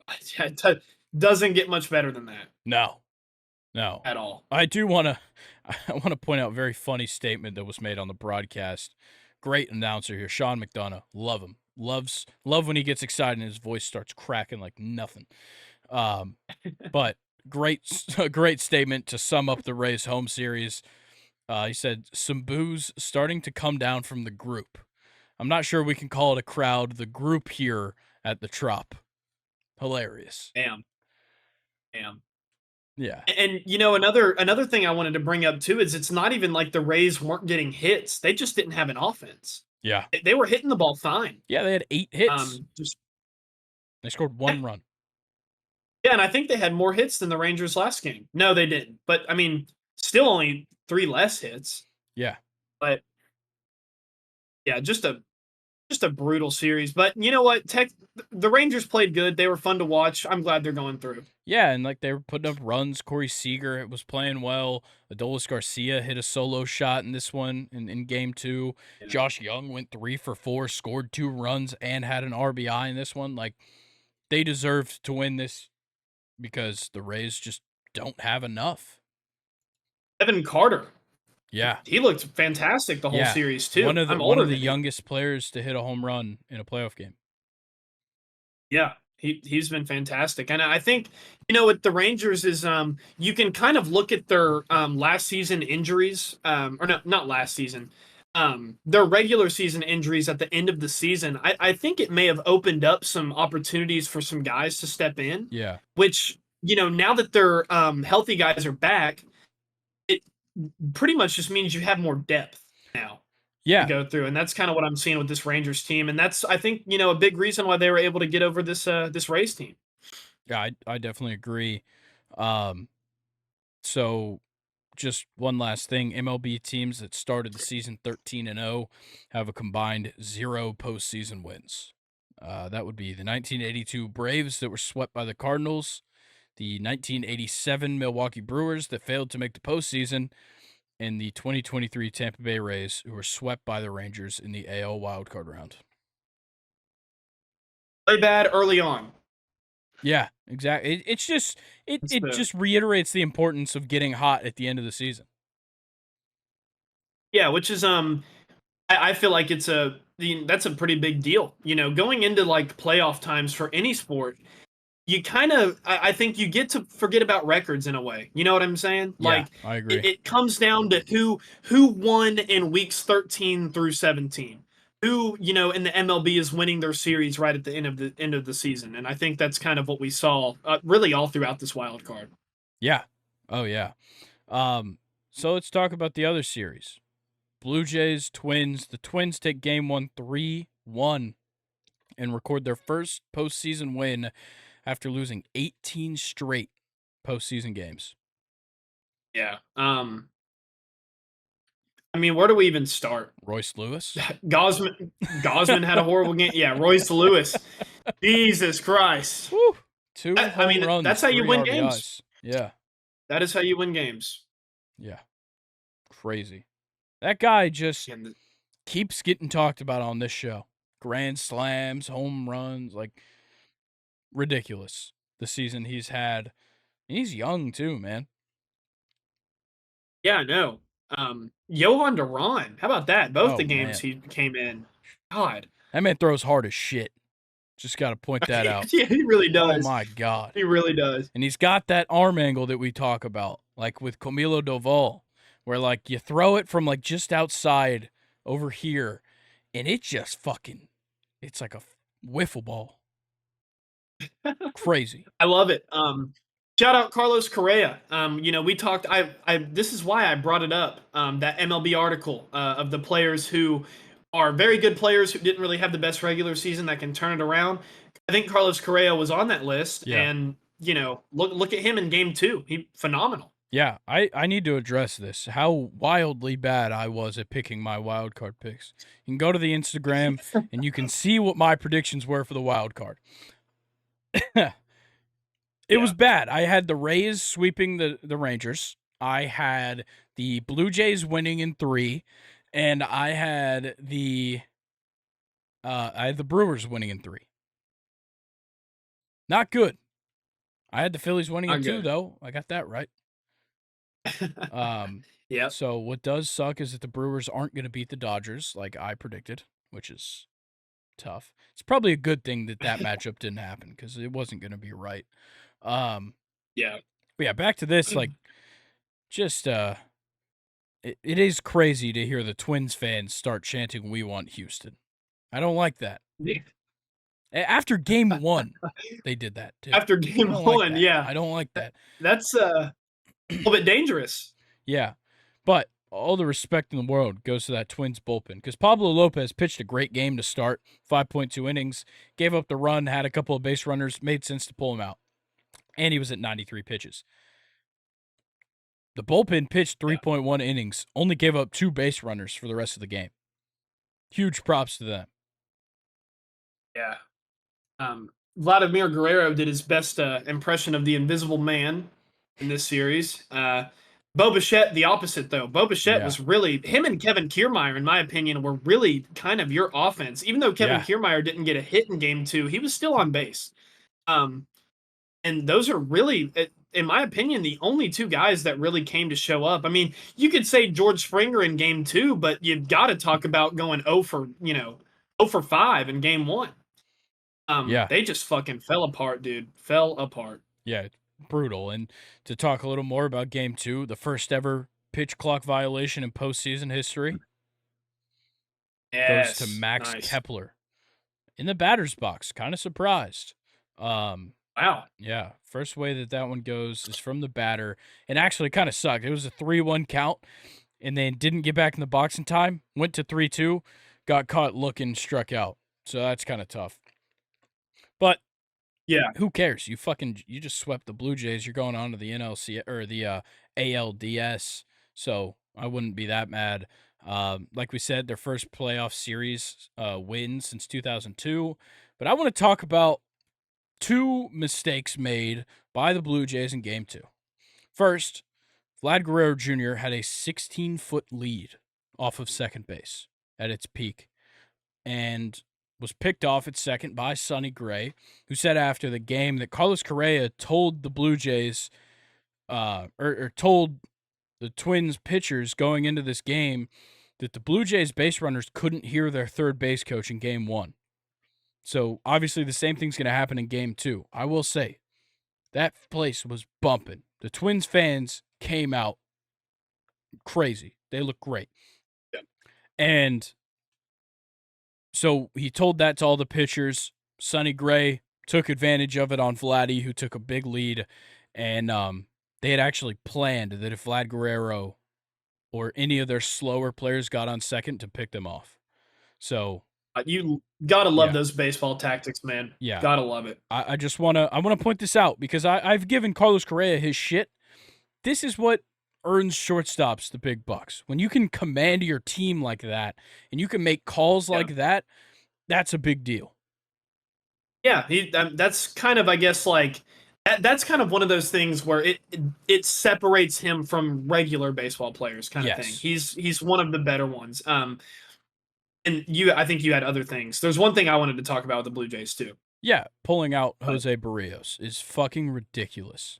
That is the biggest mistake they could have made. What the fuck were they thinking? I was wondering why they only gave him 3 innings. I actually kind of thought he had a bad game. No. But I mean, looking at it now, 5 Ks in 3 innings and only 1 run given up. That's pretty. Yeah, that's serious. Yeah, up until that first run that he gave up in the 4th inning, he pitched 3 straight 13-pitch scoreless innings and recorded those 5 strikeouts. Gives up 1 run and they pull him out in the 4th inning with 47 pitches. What the fuck? Like, even the players were pissed off. Whit Merrifield after the game said, "I hated it. Frankly, it's not what cost us the game, but it's the kind of baseball decisions that are taking away from managers and baseball at this stage of the game." Essentially blaming it on analytics. Vlad Guerrero said everybody was surprised. That was his simple answer. And then Blue Jays manager John Schneider had to come out and defend his decision because when it comes down to it, it's his decision if he pulls somebody out or not. He said, "You can sit here and second guess me, second guess the organization, second guess anybody. I get that. I get that. And it's tough, and it didn't work out for us today or yesterday, but that's baseball sometimes." That is a bullshit fucking response. It is. It is bullshit. Yeah. You've got your own fucking players calling you out for that decision. Yep. And you're just going to be like, "That's baseball." No, it's not fucking baseball. You don't pull out a pitcher that looks fucking good because he gave up 1 run to start the 4th inning. He only had 47 pitches. It'd be different if he was at like 65 already through 3 innings, and then you pulled him out because he hit 70 and he already gave up a run. Whatever. Pulling a guy at that stage in the game is honestly, it's getting close to Kevin Cash pulling out Blake Snell in the World Series. It's up there. Yeah. Like, that is a bad fucking decision. You can't just be like, "Oh, you can second guess me, but that's baseball." No. No, it's not fucking baseball. It's your fucking computer that's telling you what to do. Yeah. It's bullshit. And that's just not a good answer for the postseason anyway. Like Blue Jays fans, like they're just supposed to be okay with that's baseball sometimes. Yeah. With it being the postseason, I feel like he owed them a better answer, maybe even an apology. Their season's over. Yeah. That's crazy. And you just be like, "It didn't work out for us today or yesterday." No shit, but that's too bad because that's the whole fucking series. Yeah. And now your season's over. Yeah, which I'll give it this. That's another flaw of the 3-game series. Yeah. Because if I know the Blue Jays wouldn't have made it, whatever, but let's say they're a team that wins their division, but they're third. So let's say they're the Twins, and they have 2 bad games. You can't come back from that in a wild card of 3 games. But if they would have got their NLDS 5-game series, but that's besides the point. Blue Jays manager's an idiot. Yep. All right. Anything you had to say about this game? Anything else? That was it. Okay. Nope. Well, then let's talk about the National League wildcard games. We'll start with Diamondbacks Brewers because it's a little more interesting. Got to shout out the bullpen for the Diamondbacks. Game 1. Yeah.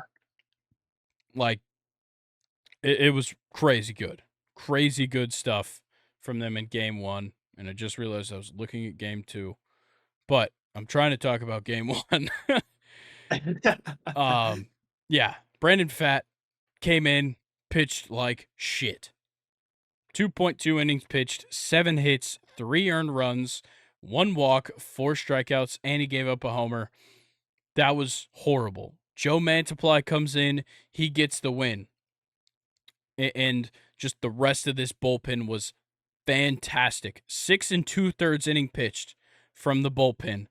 No earned runs, 5 hits, 3 walks, 7 strikeouts. Perfect. Across 6 different pitchers. That is fantastic. Yeah. That's a great bullpen effort right there. Corbin Burns. Ouch. Yeah. Ouch. Yeah, that 3rd inning kind of killed him. Out of this game too, and this is definitely something that we need to talk about, but how about that motherfucking guy, Corbin Carroll? He looks good. He's heating back up, He looks very good. It's the right time. Yeah. I would say he's probably my best player through the wild card games. Either Corbin Carroll or Walker at first base. Yeah, Christian Walker looked really good too. Yeah, they all looked really good. And shout out to the Brewers for being the one team that got swept, but the one team that actually looked like they were fighting. Yeah, that's true. Trying to play baseball. They put up a fight, though they blew that 3-run lead? Was it more? Yeah, no, it was more. 3-0 going into the 3rd inning. Yeah, and immediately they had blown it by the end of the 4th. Yeah, and then Corbin Carroll in the 9th inning just put his dick inside of him. And that was it. And what a great pickup Paul Sewald's been for the Diamondbacks, coming in, getting the save to close that one out. That was a big acquisition there early in the season for them. But let's talk about Game 2, because this one, another just interesting game. Like Zach Yeah. Gallen came out was Zach Gallen. Didn't really have to do too much. He didn't have like a stellar performance. It was pretty simple work. 6 innings pitched through 100 pitches. That's your starter right there. Yeah. And then 2 runs is tough. 3 walks really killed him. 4 strikeouts is fine. But being able to go 6 innings and just be able to rely on the run support, because they got the run support. It came early, just like the last game. And the 4 runs in the 6th kind of iced it. Gallen was able to come out, or Gallen came out, pitched well. They come in after fall. I'm all over the place right now. Just You're good. I need a moment. You're good. You're good. They put up a run in the 5th. That's what I've been trying to say. They put up a run in the 5th. Gave Zach Gallen a little bit of run support. And that way, when he came out, kind of shut it down in the 6th. They came up, put on 4 runs. They take the lead, and that's all the runs in the game there. It ends 5-2. And the bullpen, once again, looked fantastic for the Diamondbacks. Yeah, I think if the Diamondbacks had the Blue Jays manager, it would have been a different story, because after Zach Gallen's first inning, they probably would have cut him from the team. Yeah, 2 runs. Are you fucking serious? What the fuck? But no, he gave up the 2 runs in the first and then went scoreless his entire rest of the outing. There's really not much. There's literally not a better way to recover. And the Diamondbacks hitters, that once again they're coming back in these games, man. I love the fight from this Diamondbacks team, and it makes you wonder what they'll actually look like if they take the lead first in a game. Yeah, for sure. I think for the Brewers, just kind of ending their season here. When it came to these 2 games, it was bad starting pitching. Freddie Peralta, actually, okay, I'll give Freddie Peralta this. He wasn't that bad. Just, 3rd time through the lineup. Didn't look good. I'll give him that. Yeah. But kind of a mixture of like the pitching falling short and the runners left on base. Game 2, they had 9 runners left on base. In a game that was this close, you had a lead in this game. Like that's one where you really got to figure it out. And this is the Brewers' 4th first-round exit in 5 years. And that's because they didn't even make the playoffs last year. So that's 4 straight playoff appearances with a first-round exit. Yeah.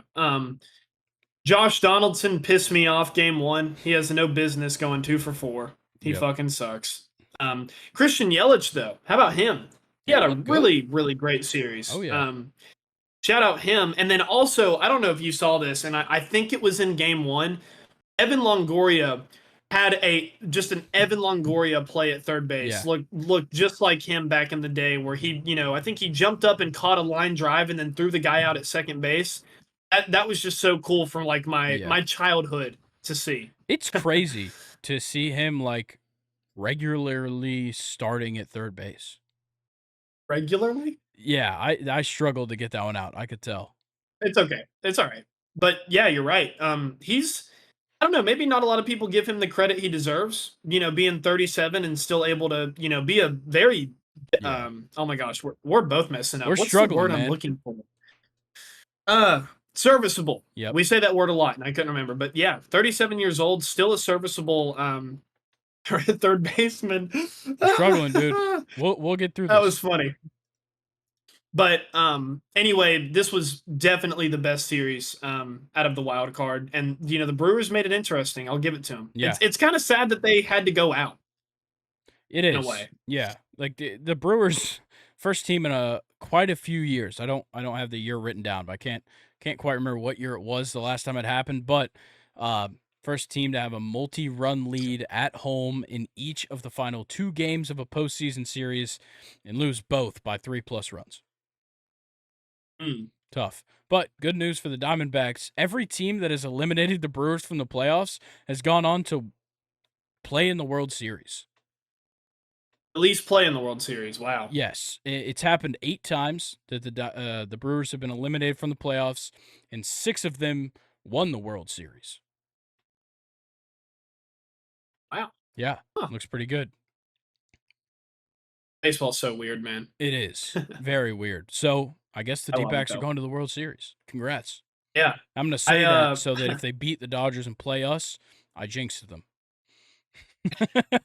I like it. That's using his Yeah, noggin there. I got a brain. Sometimes it works a little slow, but it's there. All Dude, it's right. just speech. Speech is so hard. It That's is. all it is, Yeah. Speaking clearly is overrated. man. Really is. All Oh right. man. Let's talk Phillies Marlins. It was domination from the start. It really Yeah. was. Zach Wheeler, kind of to kick it off, shat on him. Actually, okay, so he was the one that gave up the run. Kind of Yes. surprised they took him out after just the one run, He going was at into that inning 100. with 8 strikeouts. Oh, okay. That would explain it then. Yeah. Got to save your guys in the postseason. But yeah, it just, for me, it kind of came down to like all the players that I thought were kind of hot on the Marlins. And I was really hoping Jazz Chisholm was going to show up. But in game one, really none of them did. Luis Yeah. Arias got a hit. Josh Bell was pretty much your offense in this game. Yeah. Which is not good. Yeah, it was. And, despite there not being much offense in this game for the Marlins, like you got to throw it down on Jazz and Jorge Soler, because Josh Bell going 3 for 4 in this game, scoring the sole run. If Jazz didn't strike out twice when Josh Bell was on base, maybe something goes different.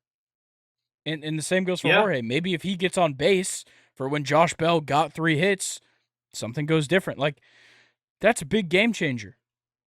And it it is. really fucked him over. But for the Phillies, man, you're right. Zach Wheeler, phenomenal. He was just absolutely what Zach Wheeler should be. Yep. And then, Trey Turner's back, baby. yeah, Trey Turner, Trey baby. Turner. Wow.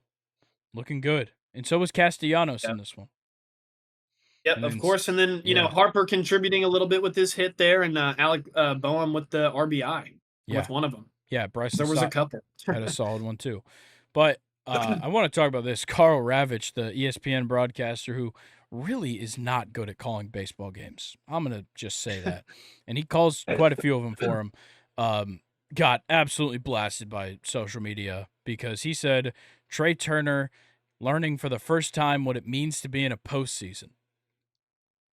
And He's won a I World think, Series. yes, okay. He's made 43 playoff appearances in his career, which is an absurd thing to say. I think he meant to say Trey Turner learning for the first time what it means to be in a postseason here, as in Philadelphia, because in those 43 games, including the World Series victory that he has recorded, he's never played in Philly during the playoffs. I think that's what he meant Which to is a say. different. Yeah. Yeah. So I think that's what he was meaning when he said that. Because, look, Red October, big thing. Crazy crowd during Ooh. October for the Phillies. I will give them that. Yes. Do I want us to kick the shit out of them starting on Saturday and hopefully ending a couple of days later? Yes. Yeah. But too bad for Carl Ravitch. Oh, he man. didn't say here. He should have ended his statement there. But everybody got mad at him because of it. Damn. And I was Jumping on his mad back. until I thought about it more. But game 2, they really closed it out in real good fashion. Aaron Nola, woo, he was amazing. 7 innings, 3 hits, no runs, 1 walk, only 3 strikeouts, which is kind of surprising. And then they pull him after only 88 pitches. Yeah, and I mean in this game, Jazz Chisholm first of all went 0 for 8 in these 2 games, which Yeah. is just not what you want to see Yeah. from him. And Luis Soler, 1 Arias for didn't 8. even get a hit. Yeah. Yeah, 1 for 8, and Luis Arias was 1 for 8 too. Yep. It really all just collapsed for them. But I mean, the Phillies were a better team, and I kind of felt like the Marlins were kind of crawling into the playoffs Yeah. a little bit too. So it just kind of made sense that it went this way. But I wish that the Marlins put up more of a fight. Yeah. Tough luck for Braxton Garrett. Took a ball right off the arm from Trey Turner, and it went into the outfield Yeah. and allowed Kyle Schwarber to score a run. That's tough. That sucks, yeah. He literally singled off of Braxton Garrett. Jesus. Oh, man.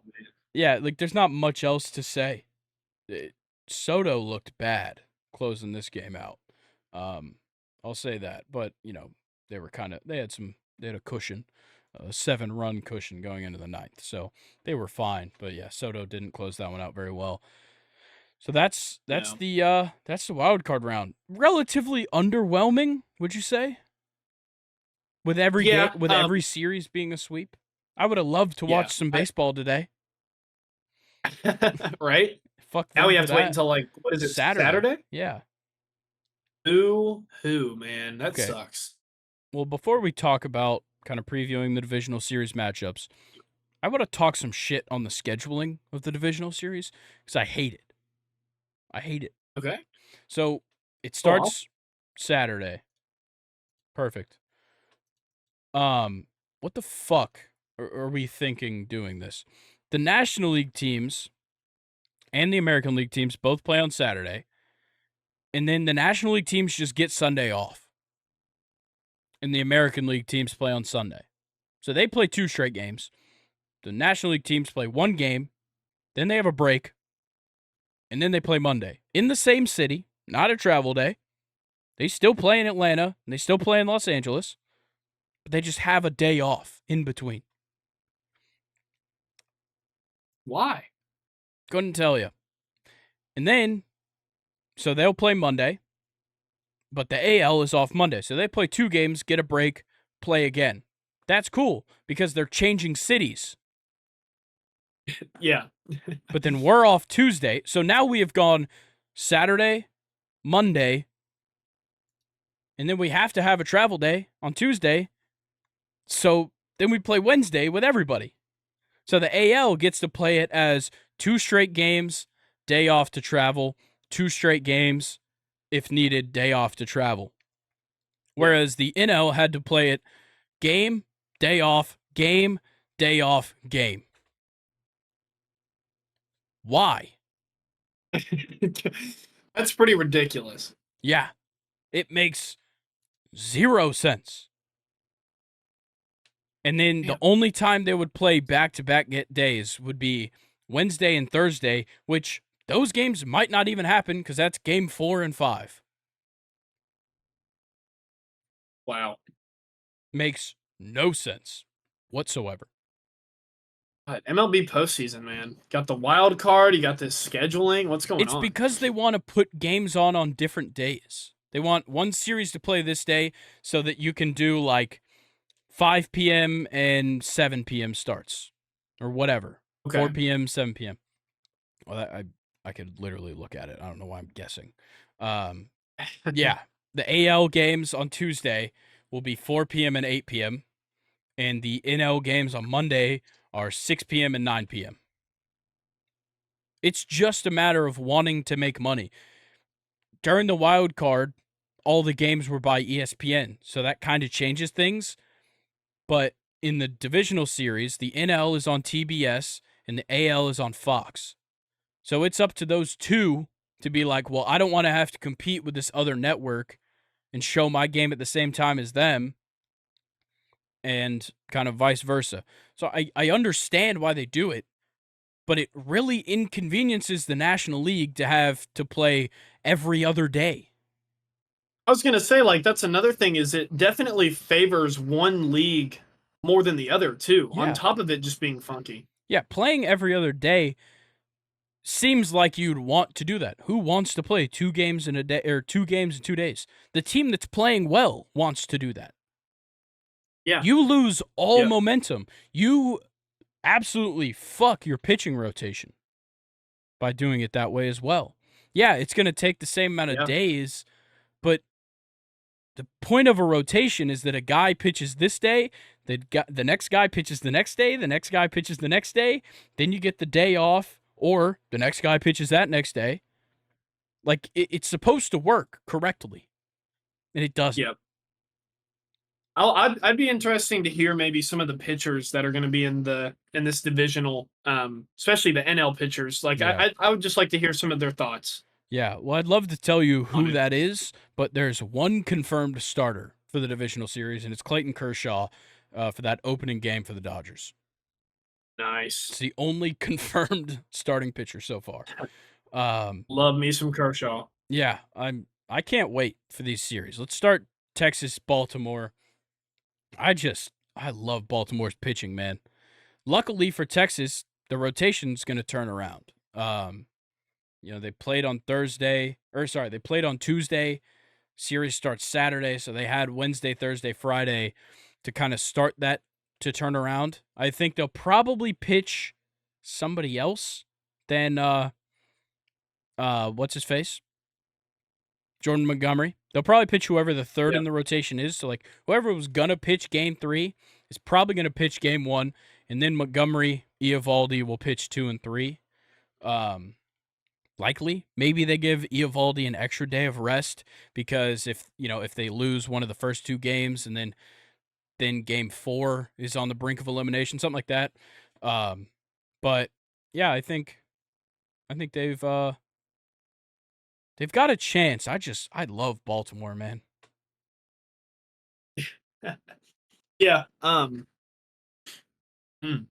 It's tough because like I always feel, yeah, Baltimore's a way better team, and they're going in like completely fresh. But the Rangers, have played more recently, and they've Yeah. played well more recently. And I don't know. I kind of maybe early on, I kind of favor the Rangers, but I think Baltimore can bring it back. Once Yeah. Baltimore maybe gets 1 or 2 games settled in to playing baseball again, maybe they can come back and win the series. But I think the Rangers are going to look better early on. Yeah, I agree. I think I really need to see Baltimore's rotation and how they have it set up for the series. That's a big deal for me. Because there's certainly the right guys and the wrong guys to start certain games in these scenarios for the Orioles. Um, Yeah. so we'll have to see how that pans out. But in my mind, Baltimore's just got so much up and down that lineup. It doesn't fall off anywhere. And it kind of No. goes the same for Texas, but I will say both teams, I don't trust their bullpens. No. Felix Bautista is out for the Orioles, and Texas, we knew their blown save streak from earlier in the I season. know. So, Aroldis Chapman, man. yeah, that one's hard to trust as well. So, I don't know, man. I'm looking at like Baltimore 3-1. I think they probably lose one of the early games, but get it done. We go Baltimore 3-2.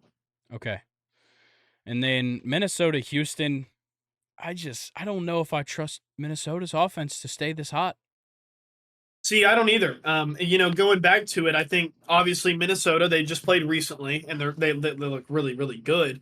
But the Astros, more so than anybody else in the MLB, I feel like is a team that can expose another team. Yeah.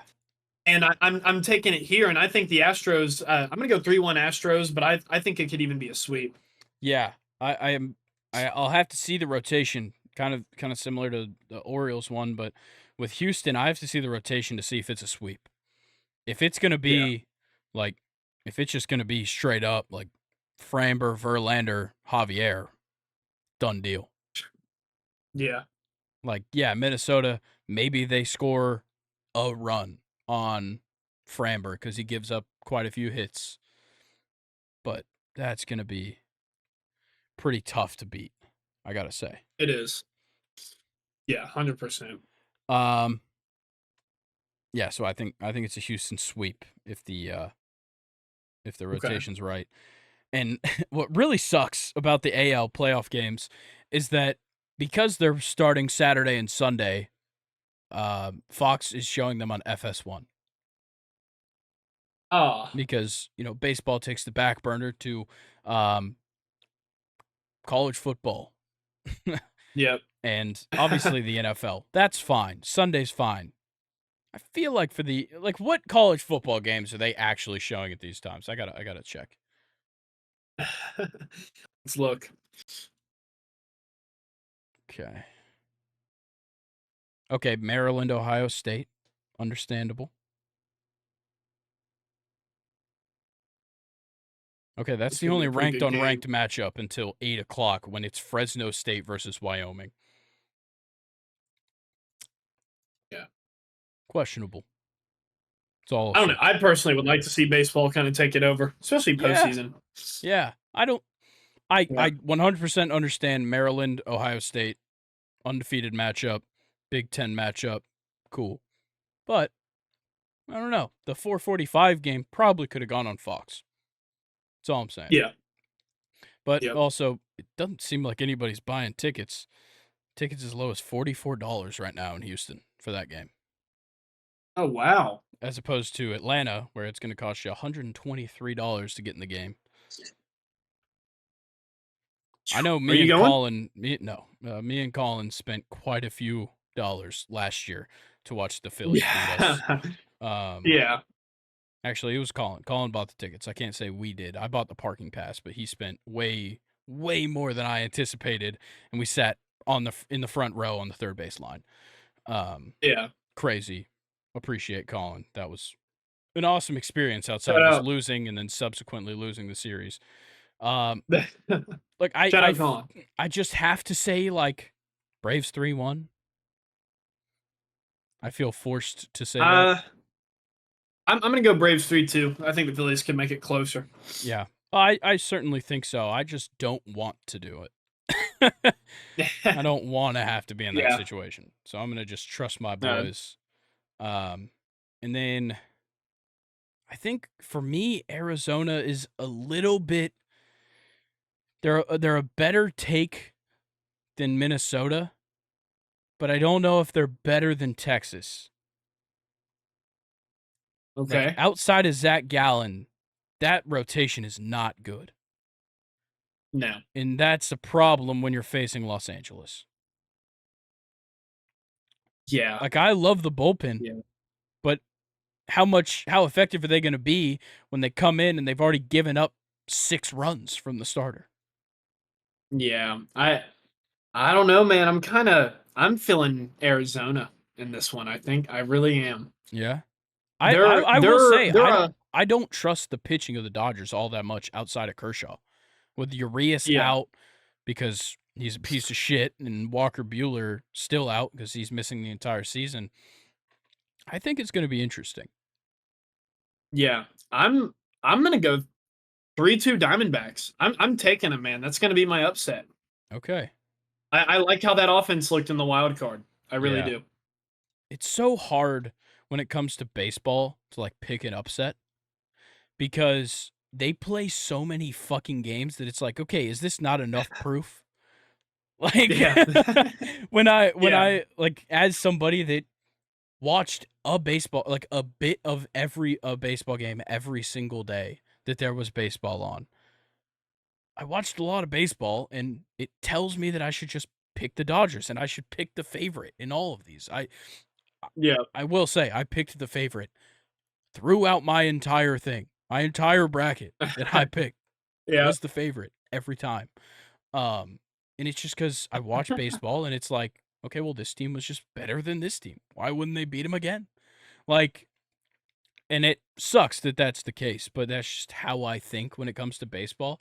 Like, I could take an upset in football, 100%.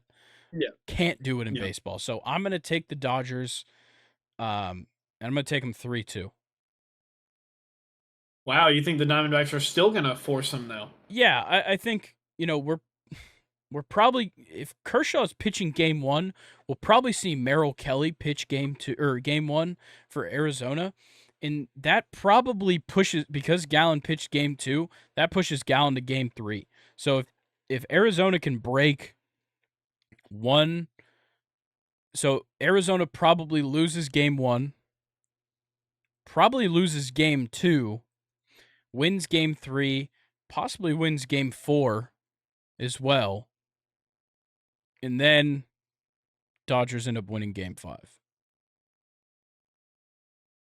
I like it. All right. That's the NLDS. Ooh, hopefully I'm it's not as a dud yeah, as I'm the wild excited. card. I think these matchups serve for like at least 4-game series. Yeah. From Yep. probably all of them, except maybe Houston, Minnesota. Yep.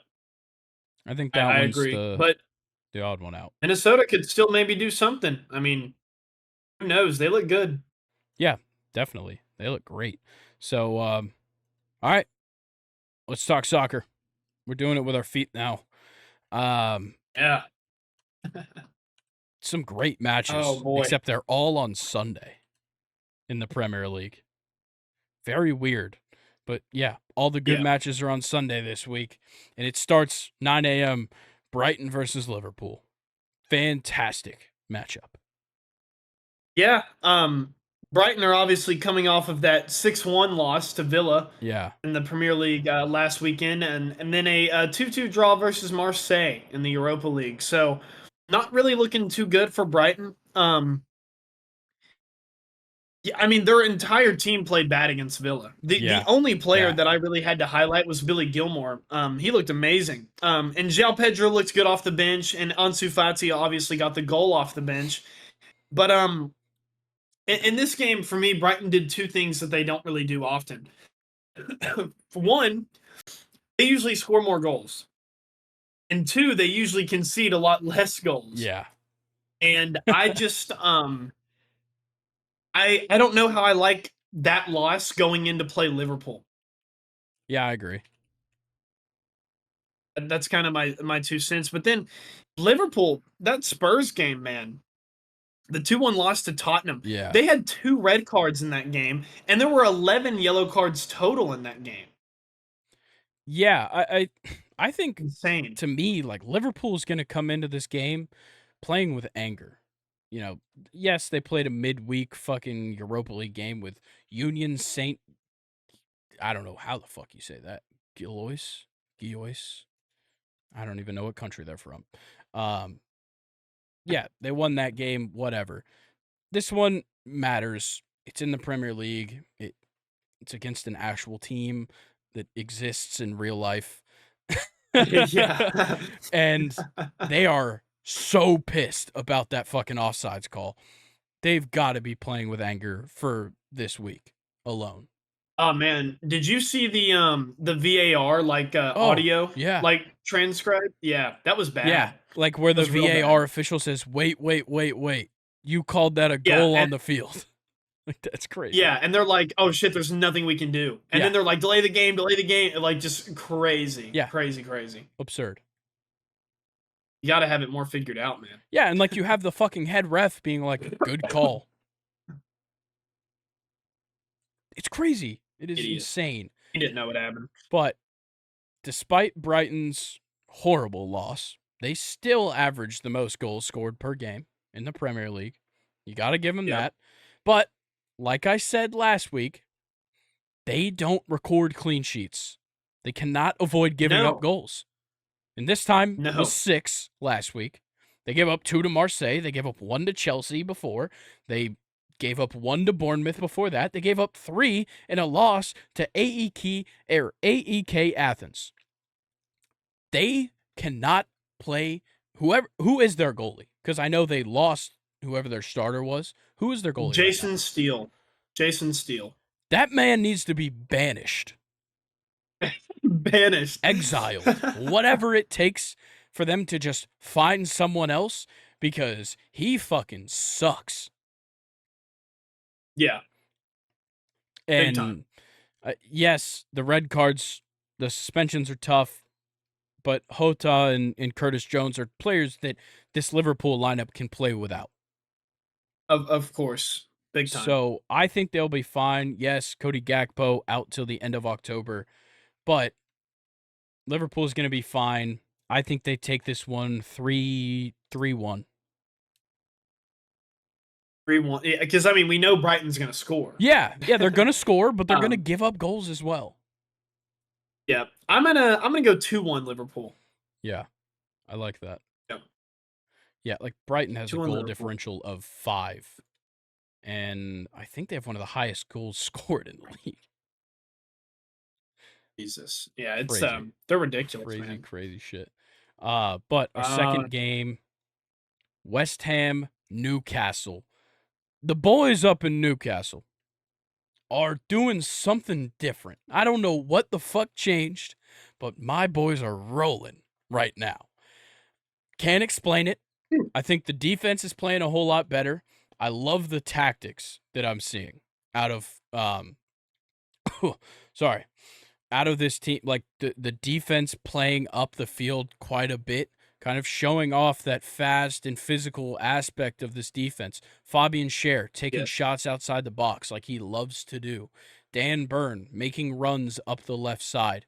Looks great. Though he's not the fastest, somehow that man can fucking move. Right. And Um. it's Go ahead. just this form that we're on right now is ridiculous. It all starts with the midweek draw against Milan. I think that was the turning point for this team. And it's kind of weird to say that a draw was the turning point, but with how bad a form they were on prior, it was huge. That's a good team. They were expected to lose. They get that draw, and all of a sudden, they are just doing their fucking thing. 8-0 over Sheffield United, which we already talked about a little bit. But Yep. the 1-0 win over Manchester City in the Carabao Cup, I think, EFL Cup, whatever they want to call it. Yes. Yep. Yep. And then you get the 2-0 win over Burnley last week. And then PSG comes to St. James Park for the matchup. PSG leading this group with 3 points with their win over Borussia Dortmund. We have 1 point from that draw with Milan. And we put a 4 spot on PSG, only give up 1 goal, and we take lead of the group of death after Milan and Borussia Dortmund draw 0-0. Each team, I will say, every team has played pretty good matches, though. We have 4 points. Yep. PSG has 3 points. Milan and Borussia Dortmund both have points. I think Borussia Dortmund has 1 point. Milan has 2. Problem is, Milan hasn't scored a goal yet in these group stages, which we'll talk about more Brutal. in the Champions League part. But back to Newcastle, the form we've been on is ridiculous. The goal scoring is absurd. This is not a team that I expected to be going out and putting up big numbers. I expected hard-fought 1-0 wins, 2-0 wins. And to Yep. get these kinds of performances against world-class teams with world-class players is a great sign of where we're heading. Dang, that was a good monologue. Thank you. I like that. Yeah, they, Newcastle's done a good job with kind of like, their defense, I think it's safe to say, hasn't been as strong this season, but they've been able to offset that with much better attacking play than last season. And I think that's kind of where I'm at with Newcastle right now. But on the other side, and that West Ham midfield, Grayson, they figured it out. And it only took moving Lucas Paqueta out of that midfield so you could fit in Susek, who's healthy now, Alvarez, and James Ward-Prowse. And their last game against Sheffield United was a 2-0 win, and that midfield just looked unstoppable. Yeah. Alvarez, Susek, and James Ward-Prowse. James Ward-Prowse coming away with the man of the match in that game. Yeah, West Ham is a tough opponent. West Ham is a really, really tough opponent with this new midfield. But Newcastle just have more. They've proven more to me than West Ham has. So Yeah. I like Newcastle in this one.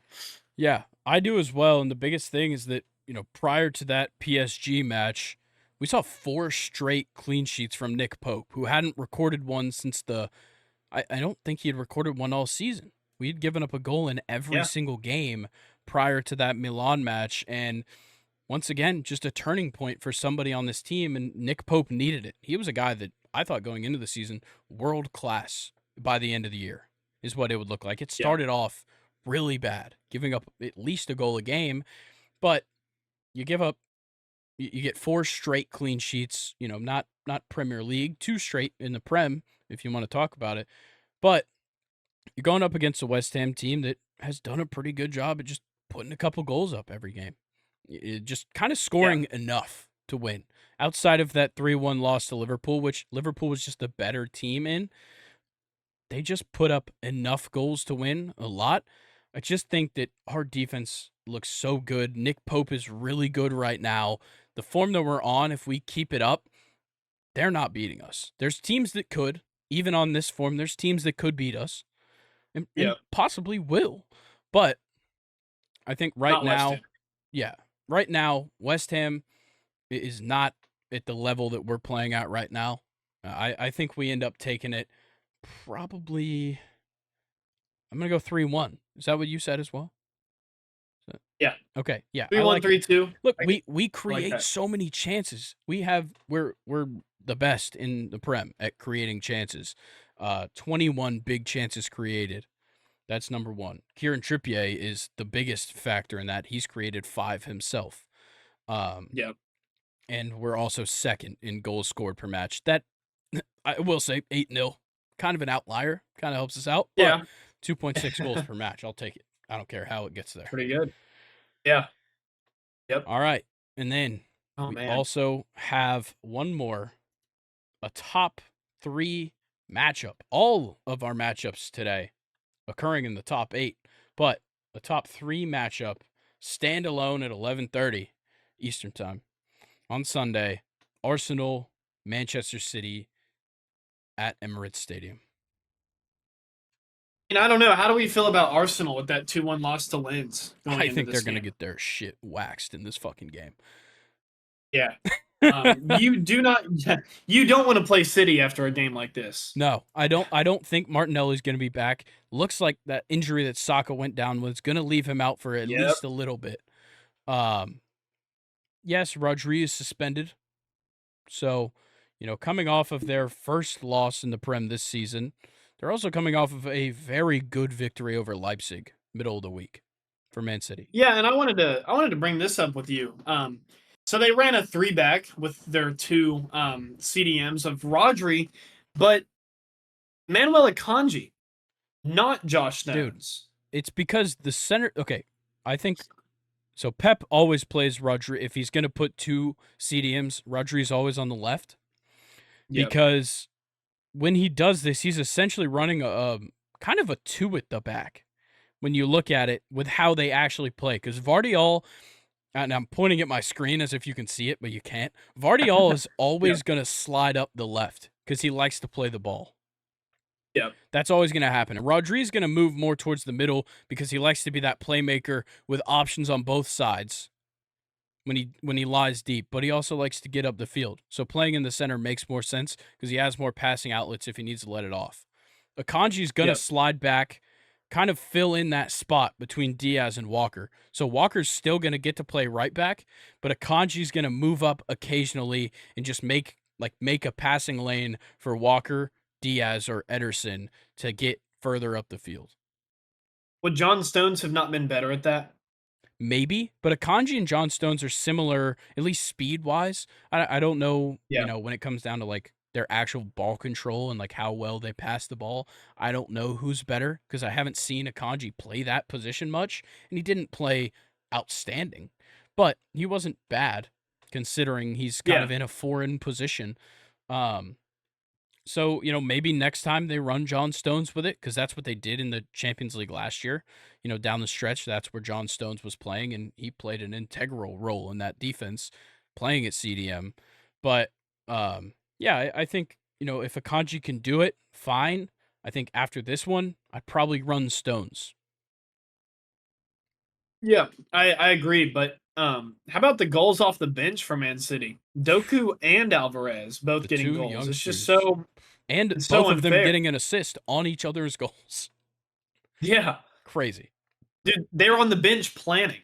They're talking about Yeah. it, But what they're gonna do. to bring it back to this game, what the fuck happened last week at Wolves? Oh, I know. Did you know with that game that Chelsea is now the only team that has won every game on expected goals because Manchester City lost? Yeah. Yeah, unbelievable. And we're kind of seeing like, don't get me wrong, still effective, but Erling Haaland is a little bit missing compared to what we saw from Yeah. him last season. But luckily with Manchester City, it doesn't even matter. Nope, it doesn't. So, but oh man, yeah, It's Arsenal just City, it's going to be a good game. what I think is outstanding here is that Manchester City had 68% of the possession. That's crazy to me. Yeah. 68% of the possession. They got off 23 fucking shots, and 8 of them are on target. That's when you're putting up that many shots, 8 isn't that bad. No, not at all. And Not at all. Wolves scored 2 goals with 1 shot on target. It's FIFA. It's a Yeah. FIFA game. And of course, yeah, Ruben Diaz own goal. I get it. But how fucking crazy is that? It's ridiculous. Yeah. It's just It's the Premier League. it just wasn't their day. And Ederson, Yeah. tough game. That's Ake, baseball. yeah, that's baseball. That's football. I'm sure that's what Pep said after this loss. Yeah. Yeah, listen, Yeah. John Schneider, or whatever the fuck your name was. I can't even remember. I'm sure Pep Guardiola did not go to his press conference after this game and go, "That's football." Yeah. No. Fuck no. And No. guess what? He lit him They up. still have like 30 more games to play. You have none. I know. Yeah. Exactly. But yeah, look, that loss seemed like just not Man City. Watch, like, putting up the shots makes sense, but clinical finishing has kind of been the name of the game for them, especially since the addition of Erling Haaland. I think you're definitely missing Kevin De Bruyne. I think I can confidently say that. But Alvarez was the sole goal scorer in this game, and he has been the fill-in. So Yeah. I don't know. Like, it seems like maybe Holland just needs to like take a bit of a step back with his role in the attack, because yeah, they got off 23 shots, and himself, he had what? How many shots did he take? 1. He took 1 shot, Damn. and it was the one. It was on target. Wow. Like, who was even out there taking these shots? Yeah. Alvarez took I mean, 2 shots. Foden took what? Wait, what? Did he not take a single shot?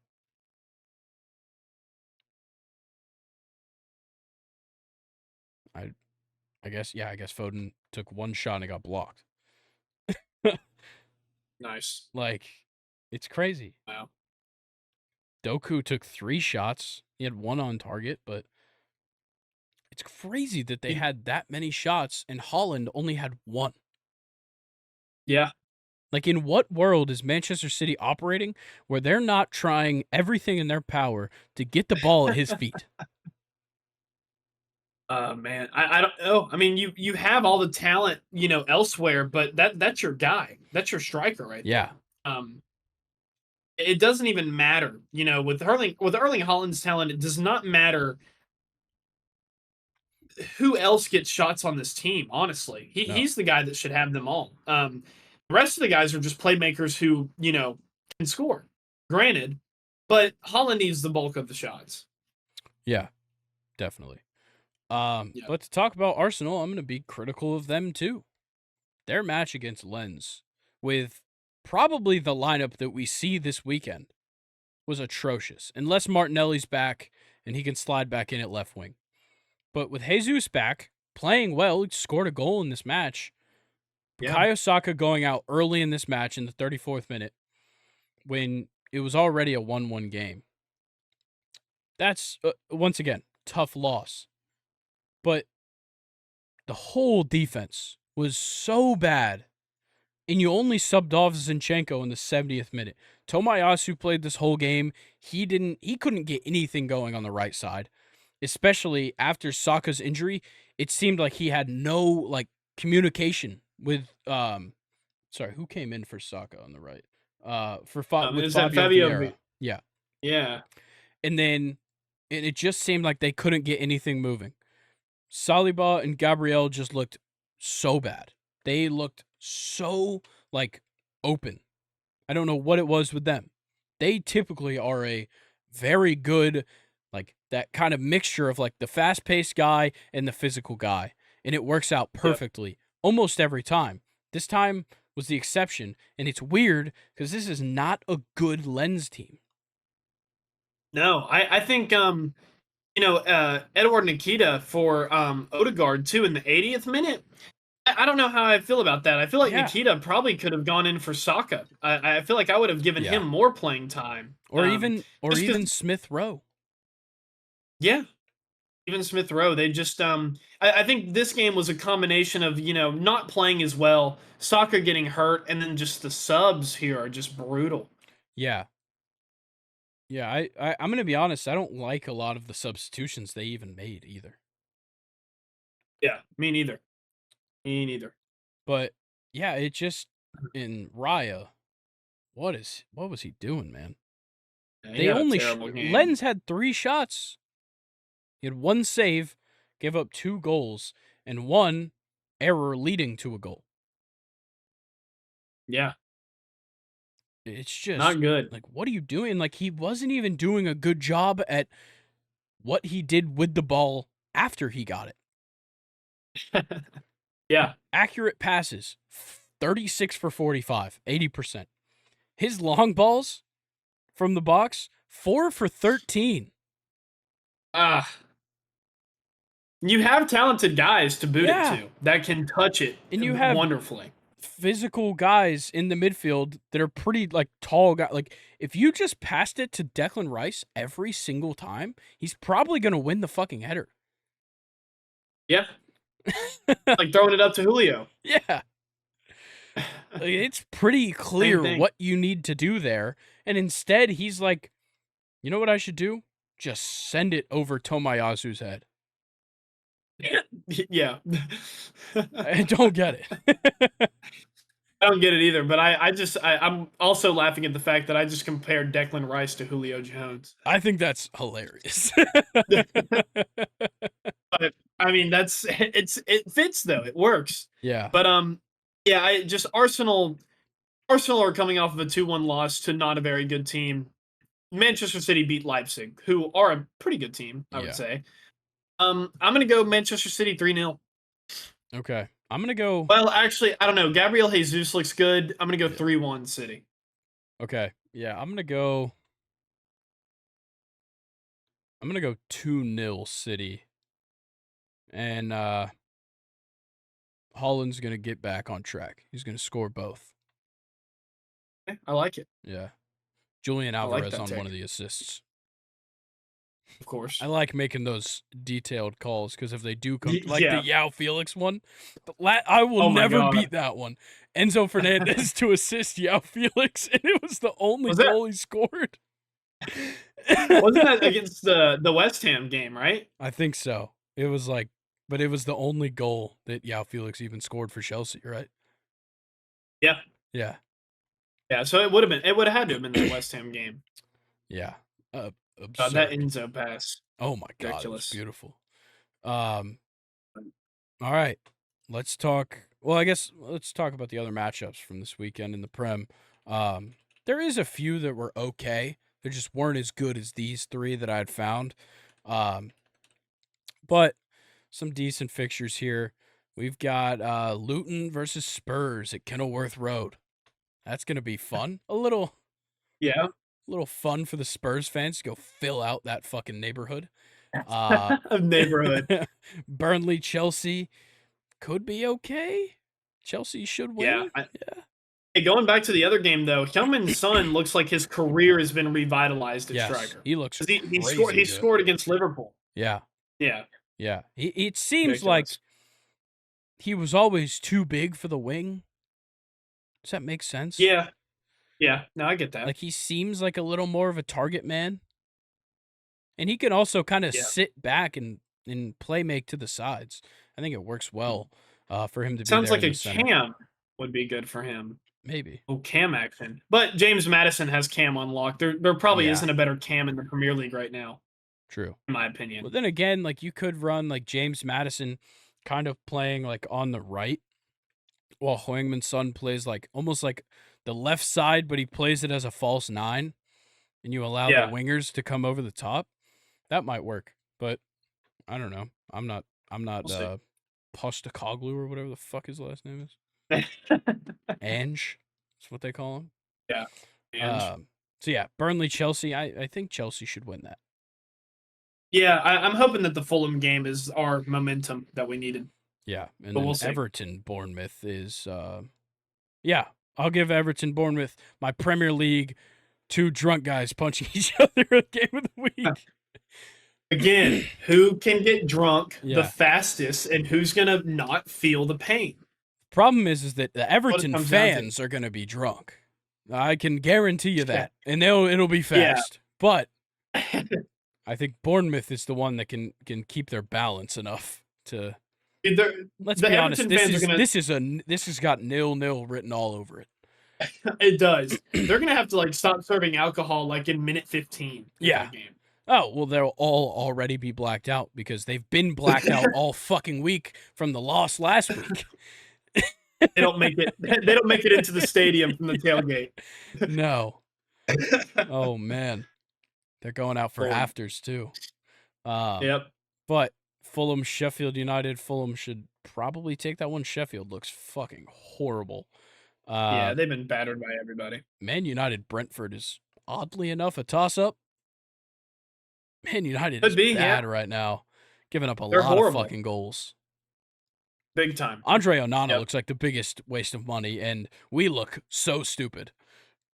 Dude, I was so high Yeah, on him I going was into too. the season. Like I genuinely thought like, yeah, you shouldn't replace De Gea, but Onana might be an upgrade. Yeah, he was so good That was last kind of year. where I was.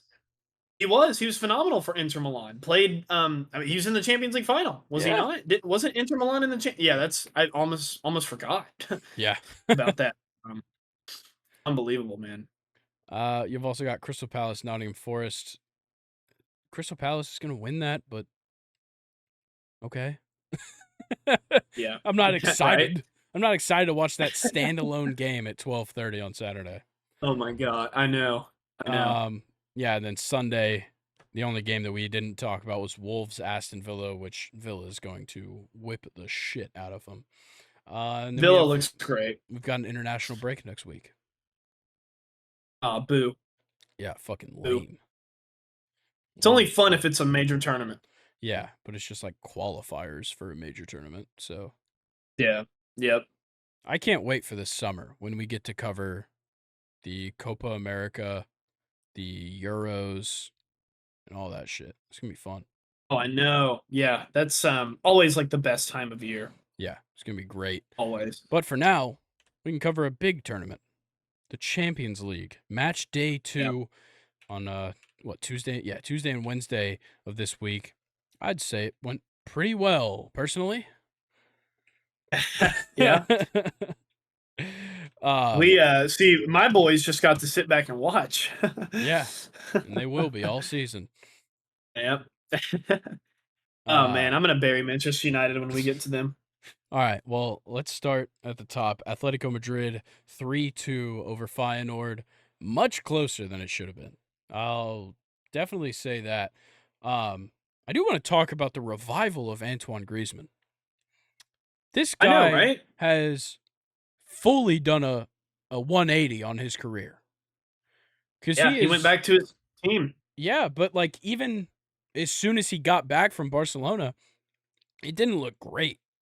Now it's fantastic. Yeah, absolutely fantastic for and like Antoine he's Griezmann. Playing much more of like, because like he started off as like this super like shifty, like crafty winger for Sociedad, and then makes that big time move to Atletico Madrid.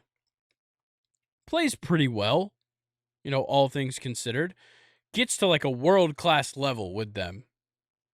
Yep. And then makes his dream move to Barcelona. And is fucking useless. They don't want to use him. They don't use him correctly. They keep playing him at striker. It doesn't make sense for him in the way they were running that team. They sell him back to Atletico Madrid. Starts kind of coming off the bench, and then just out of nowhere, he has found his spot. He was playing a lot of midfield for France, and I think that has changed his mentality even when he does play striker. Yeah, it's a very similar kind of career to like Wayne Rooney, I feel like, in positionally, where, he had it figured out as like a winger at Sociedad, then a striker kind of false nine at Atletico Madrid, it all went to shit at Barcelona. I don't really remember how they were playing him at Barcelona. They were Maybe playing he him was like as a like a cam or target center man. forward. No, they tried to play him as like a target man striker a lot of the time. It just doesn't Yeah, work.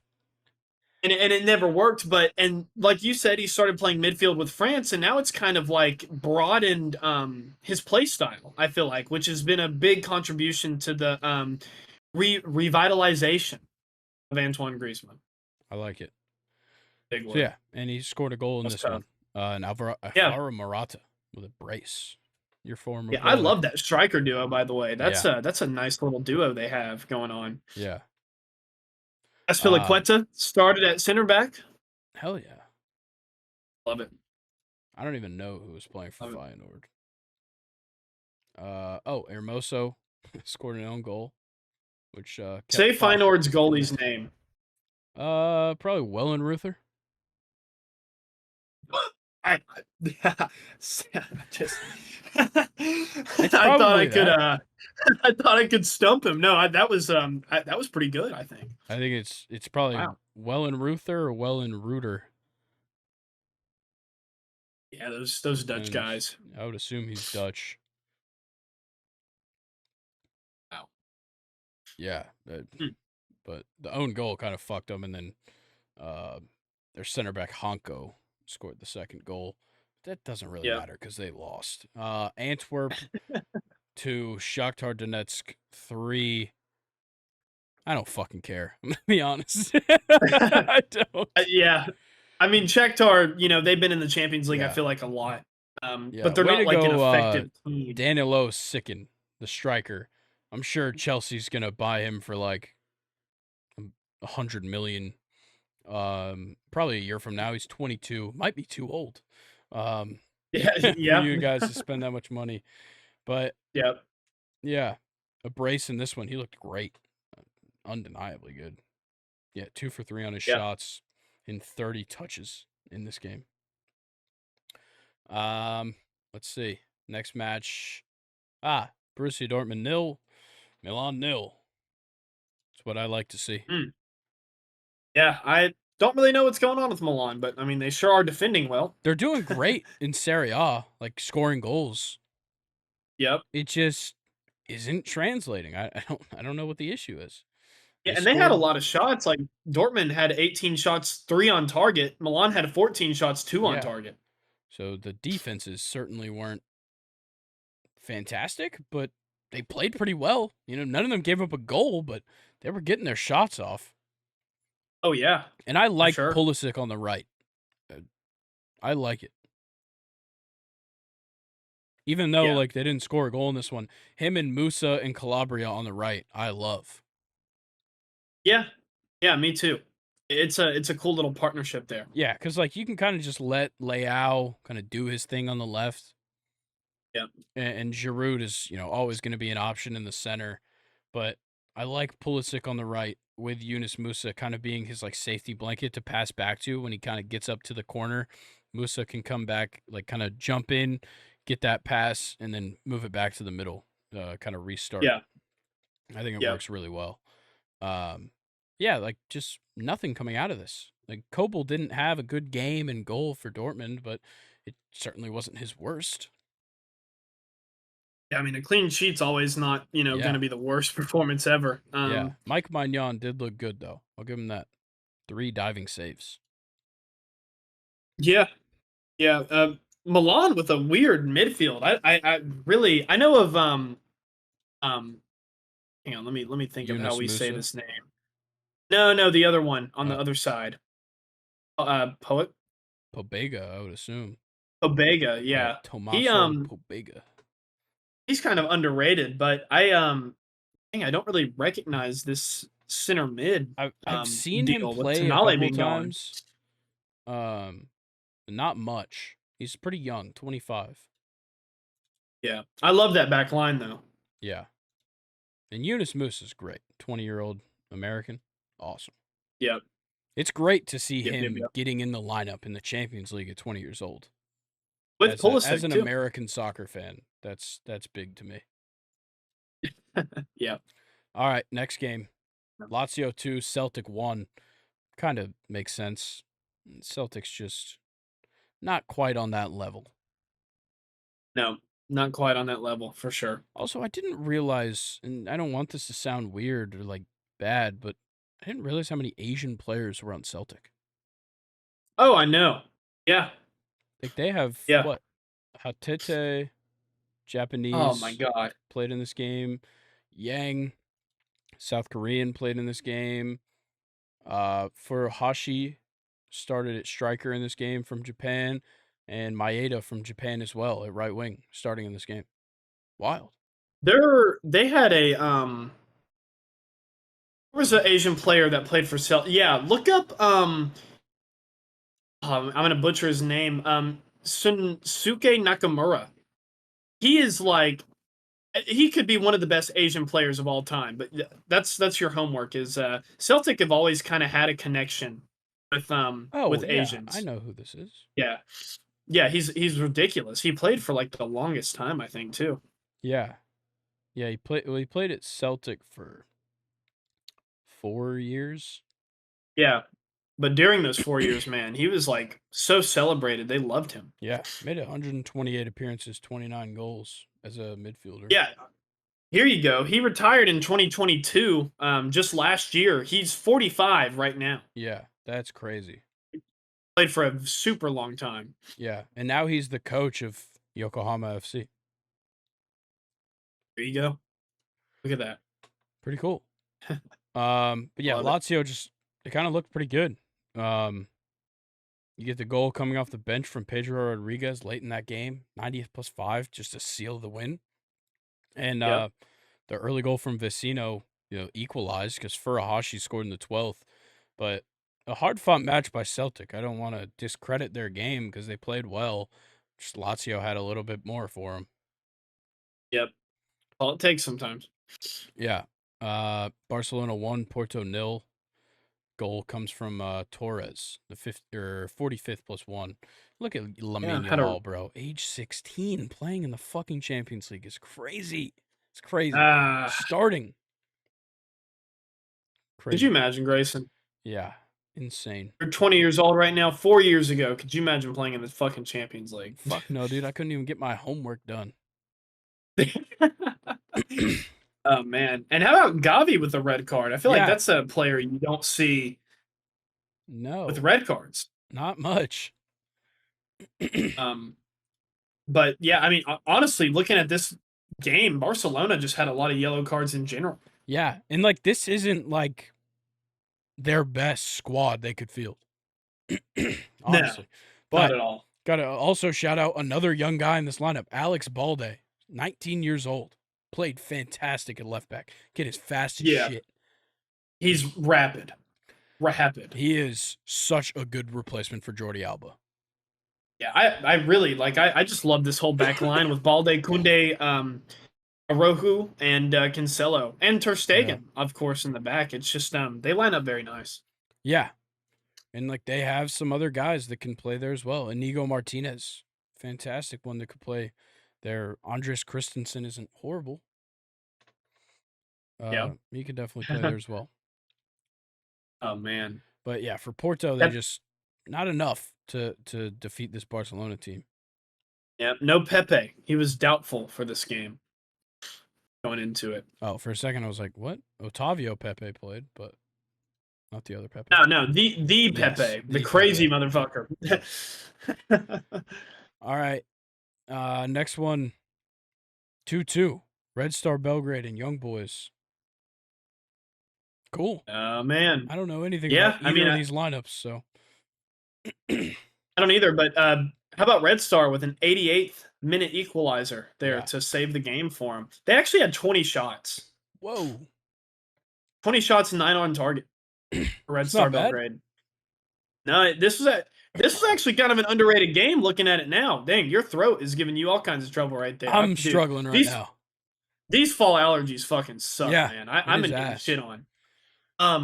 So Red Star had 20 shots. Young Boys had 18. Damn. Red Star had 9 of those shots on target. Young Boys had 6. And then the possession was 51-49. That's a pretty solid game for Young Boys and Red Star Belgrade. Yeah, fantastic. I just I don't know any of these players. It's very hard to commentate on Yeah. it. um, Exactly. okay, Newcastle PSG. I want to talk a little bit more. Yeah, let's do it. If I can actually fucking talk. I hear how I sound and it's not right. Um, but Miguel Dude, you're good, man. Almiron scores in the 17th minute, gets it started. Dan Burn making it 2 in the first half in the 39th minute.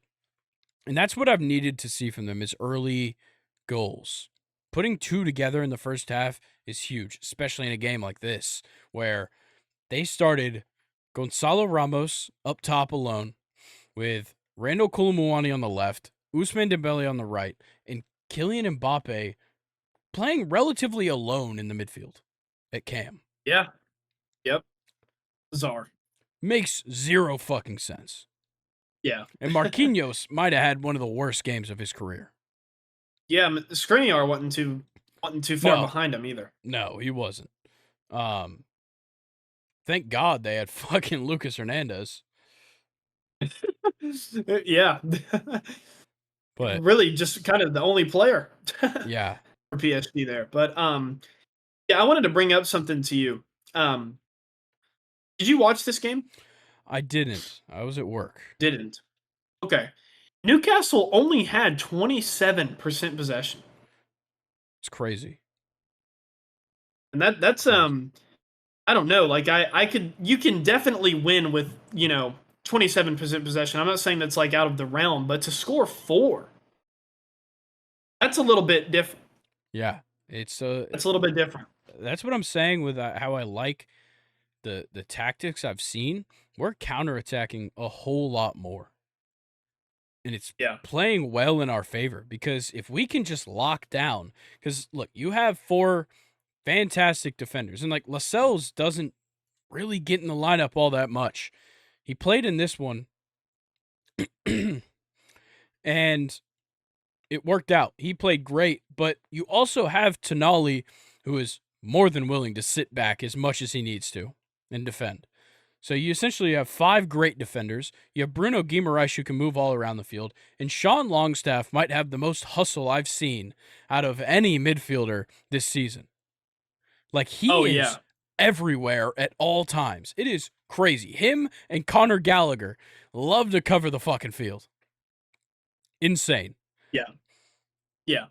I know. And to see 2 goals, one from each Dan Burn and Fabian Schär, makes me so happy because Schär didn't just play well with that goal. He was locked down in the back line as well, especially considering he's facing Ramos and Mbappe coming straight at him over and over and over again. Yeah. Yep, I know. And I think with the PSG, we were talking about it a little bit pre-recording, but like they just tried to stuff their offense, I think, a little bit too much, and it took away from the midfield. Thus, they lost the game.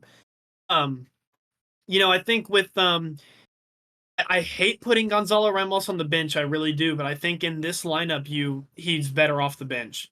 Kolo Muani should be your striker. Put Mbappe back out on the wing. Ousmane Dembele is fantastic. His career looks to be completely revitalized this season. And yeah, I don't know. That's just kind of my 2 cents. Is I think they tried too hard to field their best players, all that kind of play similar positions. Yeah. Yeah, I agree. I think there's a much better way to approach this squad. Like, yes, you have unlimited resources, but figure out different ways to use them. Like, Kolo Muani and Ramos don't really have to start every game. No, Like, no, they they have don't. to earn their way into this lineup, and so far, I'd say neither of them have. They can alternate. Yeah. And I Kolo think Muani that's fine. is so much more of a natural striker. He plays that position way better than he plays on the left. And I get Oh yeah, you have Lucas Hernandez's support to kind of play like a left wing back in that situation and allow Kolo Muani to move in more central, but he just can't sit that deep. He needs to be up top. yeah, exactly. That couldn't have said it better. All right, PSG just fucked it. let's get this thing moving. We're already at over 2.5 hours, and we still got to do questions time. But Leipzig won, Excited about that. Manchester City 3. We already kind of talked about this game pretty in depth when previewing for Man City Arsenal, but Ederson just didn't look great in this match. I got to say that No. because Lewis, whoa. What a Yeah, Rico fucking Lewis. day from Rico Lewis. He's looked I know. pretty good in the games that we've seen him in this season. So I gotta just give him his shine. another center mid that, isn't even Kovacic that can fucking ball out. Yeah. And then Phil Foden coming out, scoring a goal. I love to say I'm a Phil Foden fan. I'll say Yeah. that. I like him. A Phil Foden fan. Yes. And his son's Instagram is awesome. Ronnie. I haven't even kept up with it. Erling Haaland looked decent in this match, though he didn't, get on the board. He at least was getting shots up, unlike their last league match. Like, put up 6 shots in this one. Probably just taking out some anger. Yeah, I think there were 4 off target, 2 on, which isn't bad. No, it's not, but it's not great. Considering the zones he was shooting from, because one of them was outside the box. One of them from kind of the edge of the box, and then everything else really close. 2 of them just on horrible angles to be shooting at. Yeah. Which, granted, one of them was on target, but easily saved. And look, Leipzig just didn't have it in this game. No, they did not. And it's also Man City. Yeah, so. that definitely hurts you quite a bit. For sure. Yeah. Also, Nicholas Seiwald, because I watched a little bit of the highlights from this game. He is a weird-looking motherfucker. That's all I have to say about him. Seiwald. Right center mid for Leipzig. Huh, okay. I don't know, he just looks I'm a little seeing weird. if I can find. Oh yeah, no, I see what you're saying. Okay, cool. Yeah, something's off. He really hasn't even been playing that much either. He barely has any appearances like in anything. Nice. Well, I'm glad that I'm already making fun of him. All right, let's run through the Tuesday matches because I'm going to be honest, I didn't even see him. I didn't realize that I didn't say them already. Tuesday, we had Sociedad 2, Salzburg 0. We don't need to talk about this match. No. Oyarzabal and Mendez score the goals for Sociedad. Don't need to talk about this one either. Union Berlin 2, Braga 3. It's kind of surprising. It's a surprising result. Union Berlin is very good. Becker is a fantastic striker. Geraldo Becker. I can't even remember what country he's from. It's one that I don't typically see the flag for. I know that. He's great. Fantastic striker. Yeah, Braga just somehow pulls it out. And then Bayern 2, Copenhagen 1 in Copenhagen, which we talked about this effect of like you go to a team like this home stadium, it's going to be hard. Doesn't matter who it is. Yeah, exactly. And Copenhagen has one of those home stadiums for sure. But then again, it's Bayern Munich. Musiala scores. Yep. He looked great. And Tell scores off the bench. And then Inter Milan 1, Benfica 0. Needed that win for Inter. For sure. And Thuram, the lone goal scorer in the 62nd minute. Kind of a late one. And Inter just still running that 5 at the back. They're probably one of the best at it. Yeah, I think. They love 5 at the back, 2 strikers, 3 midfielders. That is the Inter Milan way. Yeah, wild. And then Lens 2, Arsenal 1. We already talked about plenty. Galatasaray 3, Manchester United 2. Go ahead and sound off. Yeah, Galatasaray before this game had not won a single game on English soil. That was 117 years of existing. It's these are Eric Ten Hag is fantastic so far. Yeah, doing great. Manchester United had never lost the two opening Champions League groups until now. And like, think of more so than NFL, these are long-standing records in these teams because these are old teams. So it even furthers how shitty they've been. Manchester United hadn't conceded 3+ goals in 3 consecutive games since 1978 until Hogg. Manchester United had never lost at the Tottenham Hotspur Stadium until Mr. Hogg. Manchester United had never conceded 23 shots in one game at Old Trafford in Premier League history until Eric Ten Hag. Manchester United haven't had as few as 9 points from the opening 7 games since 1989. It's unbelievable. But yeah, there's just a couple stats I wanted to throw out just to convey how bad they really have been. Yeah, dude, they suck. And Galatasaray showed it very well. Like, Mauro Icardi had, I think he missed a penalty in this one, but also scored a goal right after, I think. Yeah. But Wilfried Zaha, too. Yeah. Wilfried Zaha scoring on his former club. Davinson Sanchez with 2 assists in this game is kind of crazy. The center back? Yeah. Dang, okay. Very weird. But I guess I'll shout out Rasmus Højlund. He looked great. 2 goals. He got them the lead twice in this game. Definitely better than Weghorst. Oh yeah. Yeah. I'm a public Wout Weghorst hater. Yeah.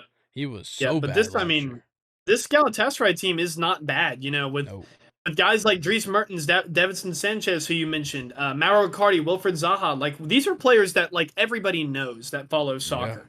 Yeah. And Galatasaray just kind of has like a weird mix of a lot of them. And I'm digging it, what they have going on in Turkey. Dude. They've got tons of guys that I've heard of for a long time. Ndombele, Angelino at left back. Yep. Torreira? The Uruguayan. Oh, the Arsenal midfielder. Yeah. Yeah. Tons of guys. Yeah, Manchester United sucks, and Andre Onana is one of the worst keepers in the world.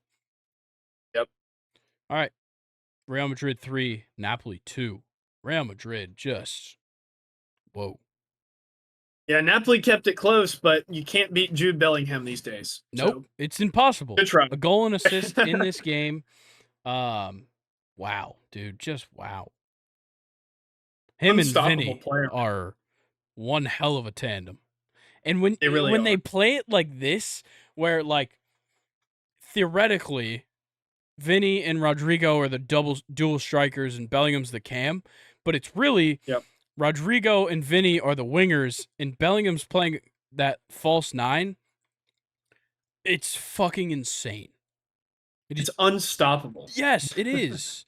Like, this is ridiculous. You don't see the false 9 position used in this manner now. No. Where you just don't have anybody in front of them. Yeah. It's crazy because the whole offense can flow through him. And it has to for them to succeed. And it does. He does a great job. Game.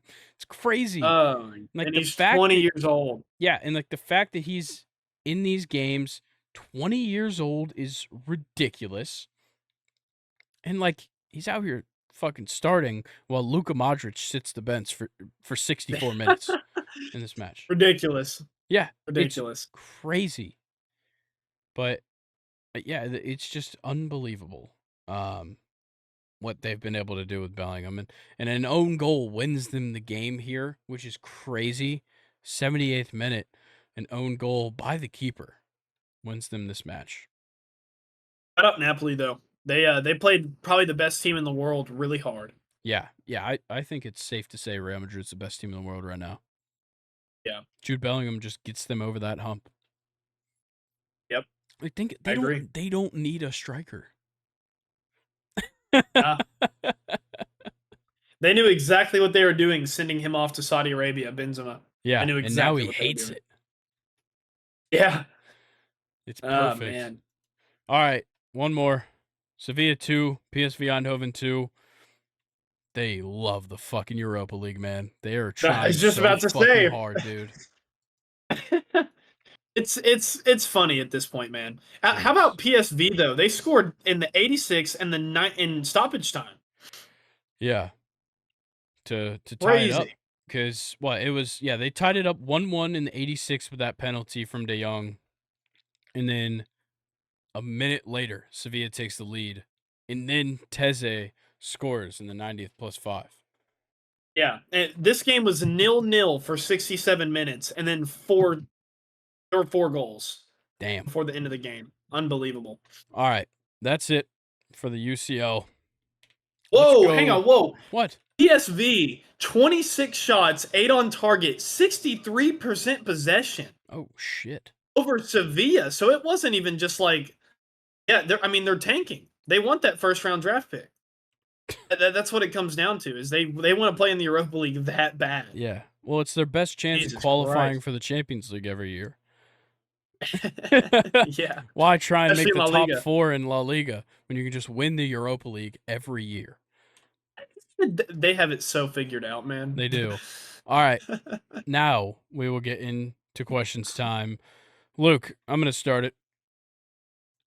Go ahead. Outside of Christian McCaffrey, who's the best running back in the NFL so far this season? DeAndre Swift. Ooh, that's a great answer. That's I'm gonna probably be where I'd go honest. first. Who do you think? I don't know. That's why I was asking. I think Bijan's got to be up there. He's had very good performances. Yeah, for sure, Bijan. I think James Conner has a bid. James He's looked Conner's good. been good. Um, Byron Williams has looked really good. Yeah, definitely touchdowns for sure. Yeah, I would go Swift though. I like Swifty. Yeah. Let's see. Who else kind of up there? Tony Pollard's been pretty good, but he had a slow 2 games. Devin A-Chain certainly showed up these last 2 weeks. And Raheem Mostert. Yeah, well, Raheem Mostert was pretty shit last week. Yeah, He was like that's true. 9, I think he was 7 carries, 9 yards, and his longest run was 6 yards. God damn. It was a brutal one. All Shit. right, what's your NFL question? Who is your favorite current player rivalry Ooh. in the NFL right now? Hmm. I have mine. I'm trying to think of like some of those like actual rivalries. I can't really think of one right now. Mine is Marshawn Lattimore versus Mike Evans. Yeah, that's fair. They are hilarious. Like Yeah. Mike Evans, like coming from the bench to like light up Marshawn Lattimore because he said That something one to Tom Brady. was sick as fuck last year. Or It that was. was that last year or 2 years ago? I think that actually was a couple years ago. Okay. Yeah. Yeah, that's like the only one I can really think of right now, though. It doesn't seem like there's a lot of them. I'm trying to.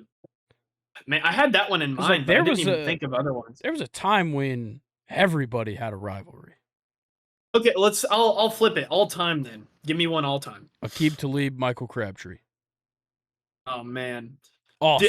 Okay. I honestly think that it was more than disrespectful to rip the chain off. Oh, like, yeah. why? Why are you Crazy. doing that? Crazy. Why are you doing that to somebody? Aqib Talib's a total cunt.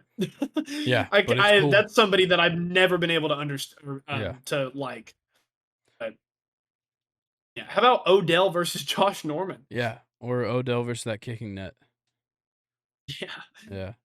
All right, baseball. Man. What wild card result was most surprising to you? I feel like the Twins is the elephant in the room here. But a really good question. Maybe I would say the Brewers. They had the lead in both of the games and Yeah. still got swept. So I would say the Brewers. Yeah, I'm kind of in the same boat. Like the Brewers surprised me just from actually watching the games, but going into them, I think the result, the Twins surprised me the most. Yep. And then I'm going to, obviously keep it with MLB and I'm going to keep it with the Twins. This one's kind of broad, but like, what do you think of the Twins right now? I think they're good, but Yeah. there's much more consistency to be desired in that lineup. Like, they're not a Okay. World Series team. I don't see that happening. There's just not enough in that lineup for me to think that way.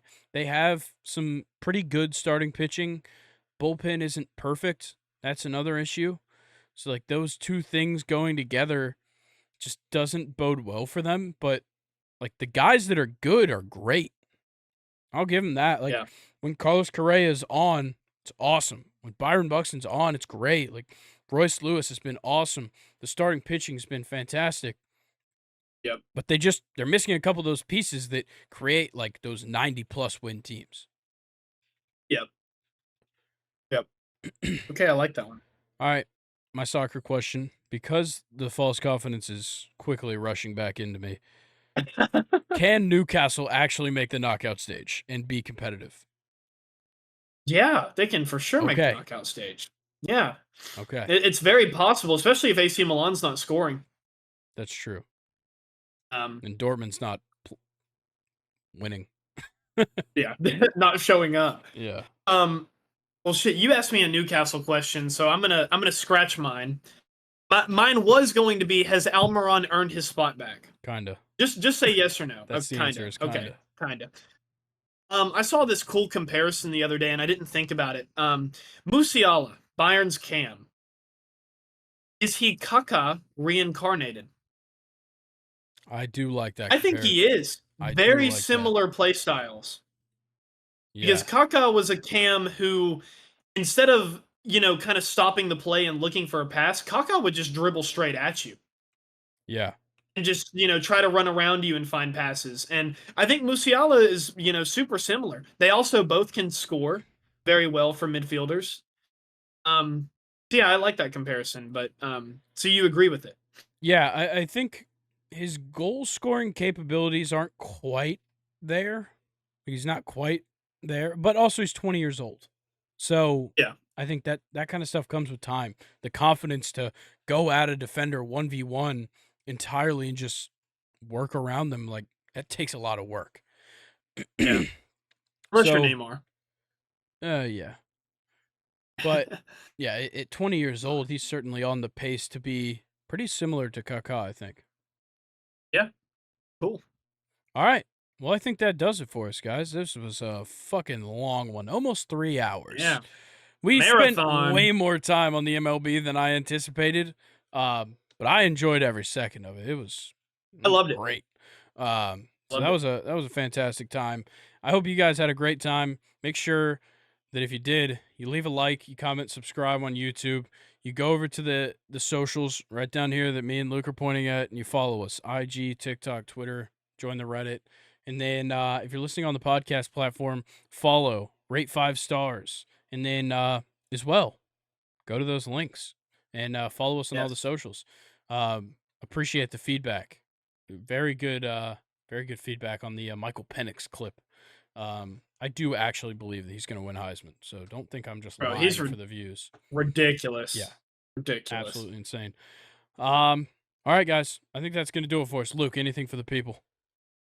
Nah, man, I think we can get out of here. All right, guys. We'll catch y'all next week. Peace. Enjoy the football. Peace.